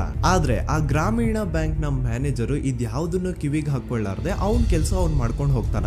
ದೆನ್ ಸಡನ್ಲಿ ಒಂದು ದಿನ ಬ್ಯಾಂಕ್ ಮ್ಯಾನೇಜರ್ ನ ಹೆಂಡತಿನ ಮನೆ ಒಳಗಡೆನೆ ನುಗ್ಗಿ ಯಾರು ಮಾಡಿ ತುಂಬಾ ಭೀಕರವಾಗಿ ಸಾಯಿಸ್ಬಿಡ್ತಾರ. ಇದರ ರಿಗಾರ್ಡಿಂಗ್ ಆ ಬ್ಯಾಂಕ್ ಮ್ಯಾನೇಜರ್ ಪೊಲೀಸ್ ಸ್ಟೇಷನ್ ಅಲ್ಲಿ ಕಂಪ್ಲೇಂಟ್ ಕೊಡಕ್ ಹೋದ್ರೆ ಪೊಲೀಸ್ ಅವರು ಉಲ್ಟಾ ಆ ಬ್ಯಾಂಕ್ ಮ್ಯಾನೇಜರ್ ಹೆಸರಲ್ಲೇ FIR ಬರ್ದು ನೀನೇ ನಿನ್ ಹೆಂಡತಿನ ಸಾಯಿಸಿದ್ಯಾ ಅಂತ ಅವನ್ನೇ ಅರೆಸ್ಟ್ ಮಾಡ್ಬಿಡ್ತಾರ. ನಂತರ 1-2-3 ವರ್ಷ ಆ ಬ್ಯಾಂಕ್ ಮ್ಯಾನೇಜರ್ ಜೈಲಲ್ಲಿ ಇರ್ತಾನೆ. ಅದಾದ್ಮೇಲೆ ಅವನ ಕ್ರೈಮ್ ನ ಮಾಡಿಲ್ಲ ಅಂತ ಕೋರ್ಟ್ ಅಲ್ಲಿ ಪ್ರೂವ್ ಆಗುತ್ತೆ. ಆದ್ರೆ ರಿಯಲ್ ಕ್ರೈಮ್ ಮಾಡಿದವರು ಯಾರು ಅಂತ still it's A question mark. And ಇನ್ನೊಂದು ನಾರಾಯಣ ಅಂಡ್ ಯಮುನಾ ಕೇಸ್ ಬಗ್ಗೆ ಅಂತೂ ನಾನು ಆಗ್ಲೇ ನಿಮ್ಗೆ ಎಕ್ಸ್ಪ್ಲೇನ್ ಮಾಡಿದೆ. ಸೊ ಎಂತಹ ಕೋ ಇನ್ಸಿಡೆಂಟ್ಸ್ ಗಳು ನೋಡಿ, ಯಾರೆಲ್ಲ ಆ ಧರ್ಮಸ್ಥಳದಲ್ಲಿ ಗೌಡ್ರು ಕುಟುಂಬನ ಎದುರಾಕೊಂಡಿದಾರೋ ಅವ್ರ ಜೀವನದಲ್ಲಿ ಏನೋ ಒಂದು ತುಂಬಾ ದೊಡ್ಡ ದುರಂತ ನಡೆದು ಹೋಗುತ್ತಾ. ಅಂಡ್ ಸರ್ಪ್ರೈಸಿಂಗ್ಲಿ ಅವ್ರ ಕೇಸಲ್ಲಿ ಪೊಲೀಸ್ ಅವ್ರ ಕಡೆಯಿಂದ ಪ್ರಾಪರ್ ಇನ್ವೆಸ್ಟಿಗೇಷನ್ ಆಗಲ್ಲ. ಅಂಡ್ ಯಾರ ಆ ಕ್ರೈಮ್ ನ ಮಾಡಿದ್ರು ಅಂತ ಯಾವತ್ತೂ ಹೊರಗೆ ಬರೋದೇ ಇಲ್ಲ. ಸೊ ಈ ಗೌಡ್ರು ಕುಟುಂಬದವರು ಧರ್ಮಸ್ಥಳದಲ್ಲಿ ಬೇಜನ್ ಕರ್ಮಕಾಂಡಗಳನ್ನ ಮಾಡಿದ್ದಾರೆ. ಅಂಡ್ ಅವ್ರ ಪವರ್ ಅಂಡ್ ಅವ್ರಿಗಿರುವಂತಹ ಇನ್ಫ್ಲೂಯೆನ್ಸ್ ಇಂದ ಆ ಎಲ್ಲಾ ಕೇಸ್ ನ ಮುಚ್ಚಾಕಿದ್ದಾರೆ ಅಂತ ಮಹೇಶ್ ಹಾಗೂ ಗಿರೀಶ್ ಮುಟ್ಟಣ್ಣನವರ ಹೇಳಿಕೆ ಆಗಿದೆ. ಸೊ ಗೌಡ್ರು ಫ್ಯಾಮಿಲಿನ ಟ್ರ್ಯಾಕ್ ರೆಕಾರ್ಡ್ ನೋಡಿದ್ರೆ ಧರ್ಮಸ್ಥಳದಲ್ಲಿ ಒಂದು ಹುಡುಗಿನ ರೇಪ್ ಅಂಡ್ ಮರ್ಡರ್ ಮಾಡಿ ದೆನ್ ಪೊಲೀಸ್ ಅವ್ರಿಗೆ ಲಂಚ ಕೊಟ್ಟು ಇನ್ವೆಸ್ಟಿಗೇಷನ್ ನ ಮಿಸ್ಲೀಡ್ ಮಾಡೋಷ್ಟು ಪವರ್ ಇನ್ಫ್ಲೂಯೆನ್ಸ್ ಈ ಗೌಡ್ರು ಕುಟುಂಬಕ್ಕೆ ಮಾತ್ರ ಇರೋದು. ಈಗ ಸಂತೋಷ್ ರಾವ್ ಅಂತೂ ಸೌಜನ್ಯ ಕೇಸಲ್ಲಿ ಆರೋಪಿ ಅಲ್ಲ ಅಂತ ಪ್ರೂವ್ ಆಯ್ತು. ಹಾಗಿದ್ರೆ ರಿಯಲ್ ಆರೋಪಿ ಯಾರು? ನೆನಪು ಮಾಡ್ಕೊಳ್ಳಿ, 11 ಅಕ್ಟೋಬರ್ 2012 ಸಂಜೆ 5 ಗಂಟೆ ಹಾಗೆ ಬಾಹುಬಲಿ ಬೆಟ್ಟದಲ್ಲಿ ಸಂತೋಷ್ ರಾವ್ ತನ್ನ ಪಾಡಿಗೆ ತಾನು ಸೀನರೀಸ್ ನ ಎಂಜಾಯ್ ಮಾಡ್ಕೊಂಡು ಸುಮ್ಮನೆ ಕೂತಿರ್ಬೇಕಾದ್ರೆ ಅವನ ಹತ್ರ 5 ಜನ ಕಿಡಿಗೇಡಿಗಳು ಬಂದು ಜಗಳ ತೆಗಿತಾರ. ಆ 5 ಜನ ಕಿಡಿಗೇಡಿಗಳು ಯಾರು ಅಂತ ನಾನು ಇಲ್ಲಿವರೆಗೂ ನಿಮ್ಗೆ ಹೇಳಿಲ್ಲ. ಸೊ ಅವರು ಬೇರೆ ಯಾರು ಅಲ್ಲ, ಚಿಕ್ಕ ಗೌಡ್ರು ಮಗ ನಿಶಾಂತ್ ಜೈನ್ ನ ವೆರಿ ಕ್ಲೋಸ್ ಫ್ರೆಂಡ್ಸ್. ಅವ್ರು ದಣಿ ಮಾಡಿರುವಂತಹ ಕ್ರೈಮ್ ಅಲ್ಲಿ ಬೇರೆ ಯಾರನ್ನಾದ್ರೂ ಸಿಗಿಸ್ಬೇಕಲ್ಲ ಅಂತ ಇವ್ರು ಬಕ್ರ ಹುಡುಕ್ತಾ ಇರ್ಬೇಕಾದ್ರೆ ಆಗ ಇವ್ರಿಗೆ ಸಿಗೋದೆ ಸಂತೋಷ್ ರಾವ್. ಅಗೇನ್ ಇನ್ನೊಂದು ಎಂತ ಕೋಇನ್ಸಿಡೆನ್ಸ್ ನೋಡಿ, ಸಂತೋಷ್ ರಾವ್ ಸೌಜನ್ಯ ಕೇಸಲ್ಲಿ ಅರೆಸ್ಟ್ ಆದ ನಂತರ ಚಿಕ್ಕ ಗೌಡ್ರು ಮಗ ನಿಶಾಂತ್ ಜೈನ್ ದೇಶನೇ ಬಿಟ್ಟು ಹೋಗ್ಬಿಡ್ತಾನ. ಈ ಕೇಸಲ್ಲಿ ಚಿಕ್ಕ ಗೌಡ್ರು ಮಗ ಇನ್ವಾಲ್ವ್ಮೆಂಟ್ ಇದೆ ಅಂತ ಯಾರಿಗೂ ಡೌಟೇ ಬರ್ತಾ ಇರ್ಲಿಲ್ಲ. ಡೌಟ್ ಯಾವಾಗ ಬಂತು ಅಂದ್ರೆ ಆ 5 ಜನ ಕಿಡಿಗೇಡಿಗಳು ಯಾರು ಸಂತೋಷ್ನ ಈ ಒಂದು ಕೇಸಲ್ಲಿ ಸಿಗಾಕ್ಸಿದ್ರು ಆ 5 ಜನರಲ್ಲಿ ಒಬ್ಬ ರವಿ ಪೂಜಾರಿ ಅಂತಾನು ಇರ್ತಾನೆ. ಅವನ್ಗೆ ತಾನು ತಪ್ಪು ಮಾಡಿದೀನಿ ಅಂತ ಗಿಲ್ಟ್ ಕಾಡುತ್ತೋ ಅಥವಾ ಬೇರೆ ಏನೋ ಗೊತ್ತಿಲ್ಲ, ಆದ್ರೆ ಅವನೇ ಸ್ವತಃ ಪೊಲೀಸ್ ಅವ್ರ ಹತ್ರ ಹೋಗ್ಬಿಟ್ಟು ಸೌಜನ್ಯ ಕೇಸಲ್ಲಿ ನಿಜವಾದ ಆರೋಪಿ ಸಂತೋಷ್ ಅಲ್ಲ ಕಂಡ್ರು, ಅವನ್ನ ಸುಮ್ನೆ ಸಿಗಾಕ್ಸಿರೋದಷ್ಟೇ, ನಿಜವಾದ ಆರೋಪಿಗಳು ಚಿಕ್ಕ ಗೌಡ್ರು ಮಗ ನಿಶಾಂತ್ ಜೈನ್ ಅಂಡ್ ಅವನ್ ಫ್ರೆಂಡ್ಸ್ ಸೂರಜ್, ಕಿರಣ್ ಅಂಡ್ ಕಣ್ಮಣಿ ಅಂತ. ಈ ಎಲ್ಲಾ ವಿಷಯನ ರವಿ ಪೂಜಾರಿ ಪೊಲೀಸ್ ಅವ್ರಿಗೆ ತಿಳಿಸ್ತಾನೆ. ಅಗೇನ್ ಎಂತ ಒಂದು ಕೋಇನ್ಸಿಡೆನ್ಸ್ ನೋಡಿ, ಈ ವಿಷಯಗಳನ್ನ ಊರಿನ ಜನರು ಮುಂದೆ ಹೇಳಿದಂತಹ ರವಿ ಪೂಜಾರಿ ಆಕಸ್ಮಿಕವಾಗಿ ಸತ್ತು ಹೋಗ್ಬಿಡ್ತಾನೆ. ಇವನು ಹೇಳಿದ್ದು ನಿಜ ಅಂತ ಜನರಿಗೆ ಯಾವಾಗ ಕನ್ಫರ್ಮ್ ಆಗುತ್ತೆ ಅಂದ್ರೆ ಸೌಜನ್ಯಗೆ ತುಂಬಾ ಹತ್ರವಾದವ್ರು ಒಬ್ರು ಯಶೋಧ ಅನ್ನೋರು ಕೋರ್ಟ್ ಅಲ್ಲಿ ಬಂದ್ಬಿಟ್ಟು ಸೌಜನ್ಯ ಕೊಲೆ ಆಗಿದ್ದ ದಿನ ಆ ಒಂದು ಸ್ಪಾಟ್ ಅಲ್ಲಿ ನಾನು ಈ 3 ಜನರನ್ನ ನೋಡಿದ್ದೆ ಅಂತ ಸಾಕ್ಷಿ ಹೇಳ್ತಾರ. ಈಗ ಎಲ್ಲಾ ಡಾಟ್ಸ್ ನ ಕನೆಕ್ಟ್ ಮಾಡ್ತಾ ಹೋದ್ರೆ ಸೌಜನ್ಯ ಕೇಸ್ ಒಂದೇ ಅಲ್ಲ, ನಾರಾಯಣ ಹಾಗೂ ಯಮುನಾ ಕೇಸಲ್ಲೂ, ವೇದವಲ್ಲಿ ಕೇಸಲ್ಲೂ, ಆ ಬ್ಯಾಂಕ್ ಮ್ಯಾನೇಜರ್ ನ ಕೇಸಲ್ಲೂ ಹಾಗೂ ಪದ್ಮಲತಾ ಕೇಸಲ್ಲೂ ಸೀದಾ ಡೈರೆಕ್ಟ್ ಡೌಟ್ ಬರೋದೆ ಊರಿನ ಗೌಡ್ರ ಮೇಲೆ. I really want to appreciate Kudla rampage YouTube channel, third eye YouTube channel, Girish ಮುಟ್ಟಣ್ಣನವರು ಸರ್ ಹಾಗೂ ಮಹೇಶ್ ಅವರು ಅಂಡ್ ಆಲ್ ಅದರ್ಸ್. ಇವರ ಕಾನ್ಸ್ಟೆಂಟ್ ಎಫರ್ಟ್ಸ್ ಇಂದಾನೆ ಸತ್ಯ ಏನಂತ 1 by 1 ಹೊರಗೆ ಬರ್ತಿದೆ and they are trying their level best to catch real criminals. At present Sowjanya case ಬಗ್ಗೆ ಅಪ್ಡೇಟ್ ಏನು ಅಂತಂದ್ರೆ ಹೈಕೋರ್ಟ್ ವರೆಗೂ ಈ ಒಂದು ಕೇಸ್ ಹೋಗಿದೆ ಅಂಡ್ ಈ ಕೇಸಲ್ಲಿ ಈಗ ಇನ್ನೊಮ್ಮೆ ಮತ್ತೆ ಫ್ರೆಶ್ ಆಗಿ ರೀಇನ್ವೆಸ್ಟಿಗೇಷನ್ ಸ್ಟಾರ್ಟ್ ಆಗಬೇಕು ಅಂತ ಹೋರಾಟ ನಡೀತಿದೆ. ಸದುತ ಪ್ರಜೆಗಳೇ, ಇದಾಗಿತ್ತು ಸೌಜನ್ಯ ಕೇಸ್ ಬಗ್ಗೆ ನಮ್ಮ ಒಂದು ಡೀಟೇಲ್ಡ್ ವಿಡಿಯೋ. ಈ ವಿಡಿಯೋದಲ್ಲಿ ನನ್ನಿಂದ ಎಲ್ಲಾದ್ರೂ ಏನಾದ್ರೂ ಚಿಕ್ಕ ಪುಟ್ಟ ಇನ್ಫಾರ್ಮೇಶನ್ ಮಿಸ್ ಆಗಿದ್ರೆ ಅಥವಾ ಮಿಸ್ಟೇಕ್ ಆಗಿದ್ರೆ ಅದನ್ನ ದಯವಿಟ್ಟು ಕಮೆಂಟ್ ಸೆಕ್ಷನ್ ಅಲ್ಲಿ ಹೈಲೈಟ್ ಮಾಡಿ. ಈ ವಿಡಿಯೋ ಯಾವಾಗ ಯೂಟ್ಯೂಬ್ ಇಂದ ಡಿಲೀಟ್ ಆಗುತ್ತೋ ನನ್ಗಂತೂ ಗೊತ್ತಿಲ್ಲ. ಸೊ ಪ್ಲೀಸ್ ಆದಷ್ಟು ಬೇಗ ಇದನ್ನ ಎಲ್ಲಾ ಕಡೆ ಶೇರ್ ಮಾಡಿ. ಓಕೆ ಪ್ರಜೆಗಳೇ, ಇವತ್ತಿಗಿಷ್ಟು ಸಾಕು ಅನ್ಕೊಳ್ತೀನಿ. ನಾನು ನಿಮ್ಮ ದೂತ ಸಮೀರ್ MD. ಮತ್ತೆ ಸಿಗ್ತೀನಿ ನೆಕ್ಸ್ಟ್ ವಿಡಿಯೋದಲ್ಲಿ.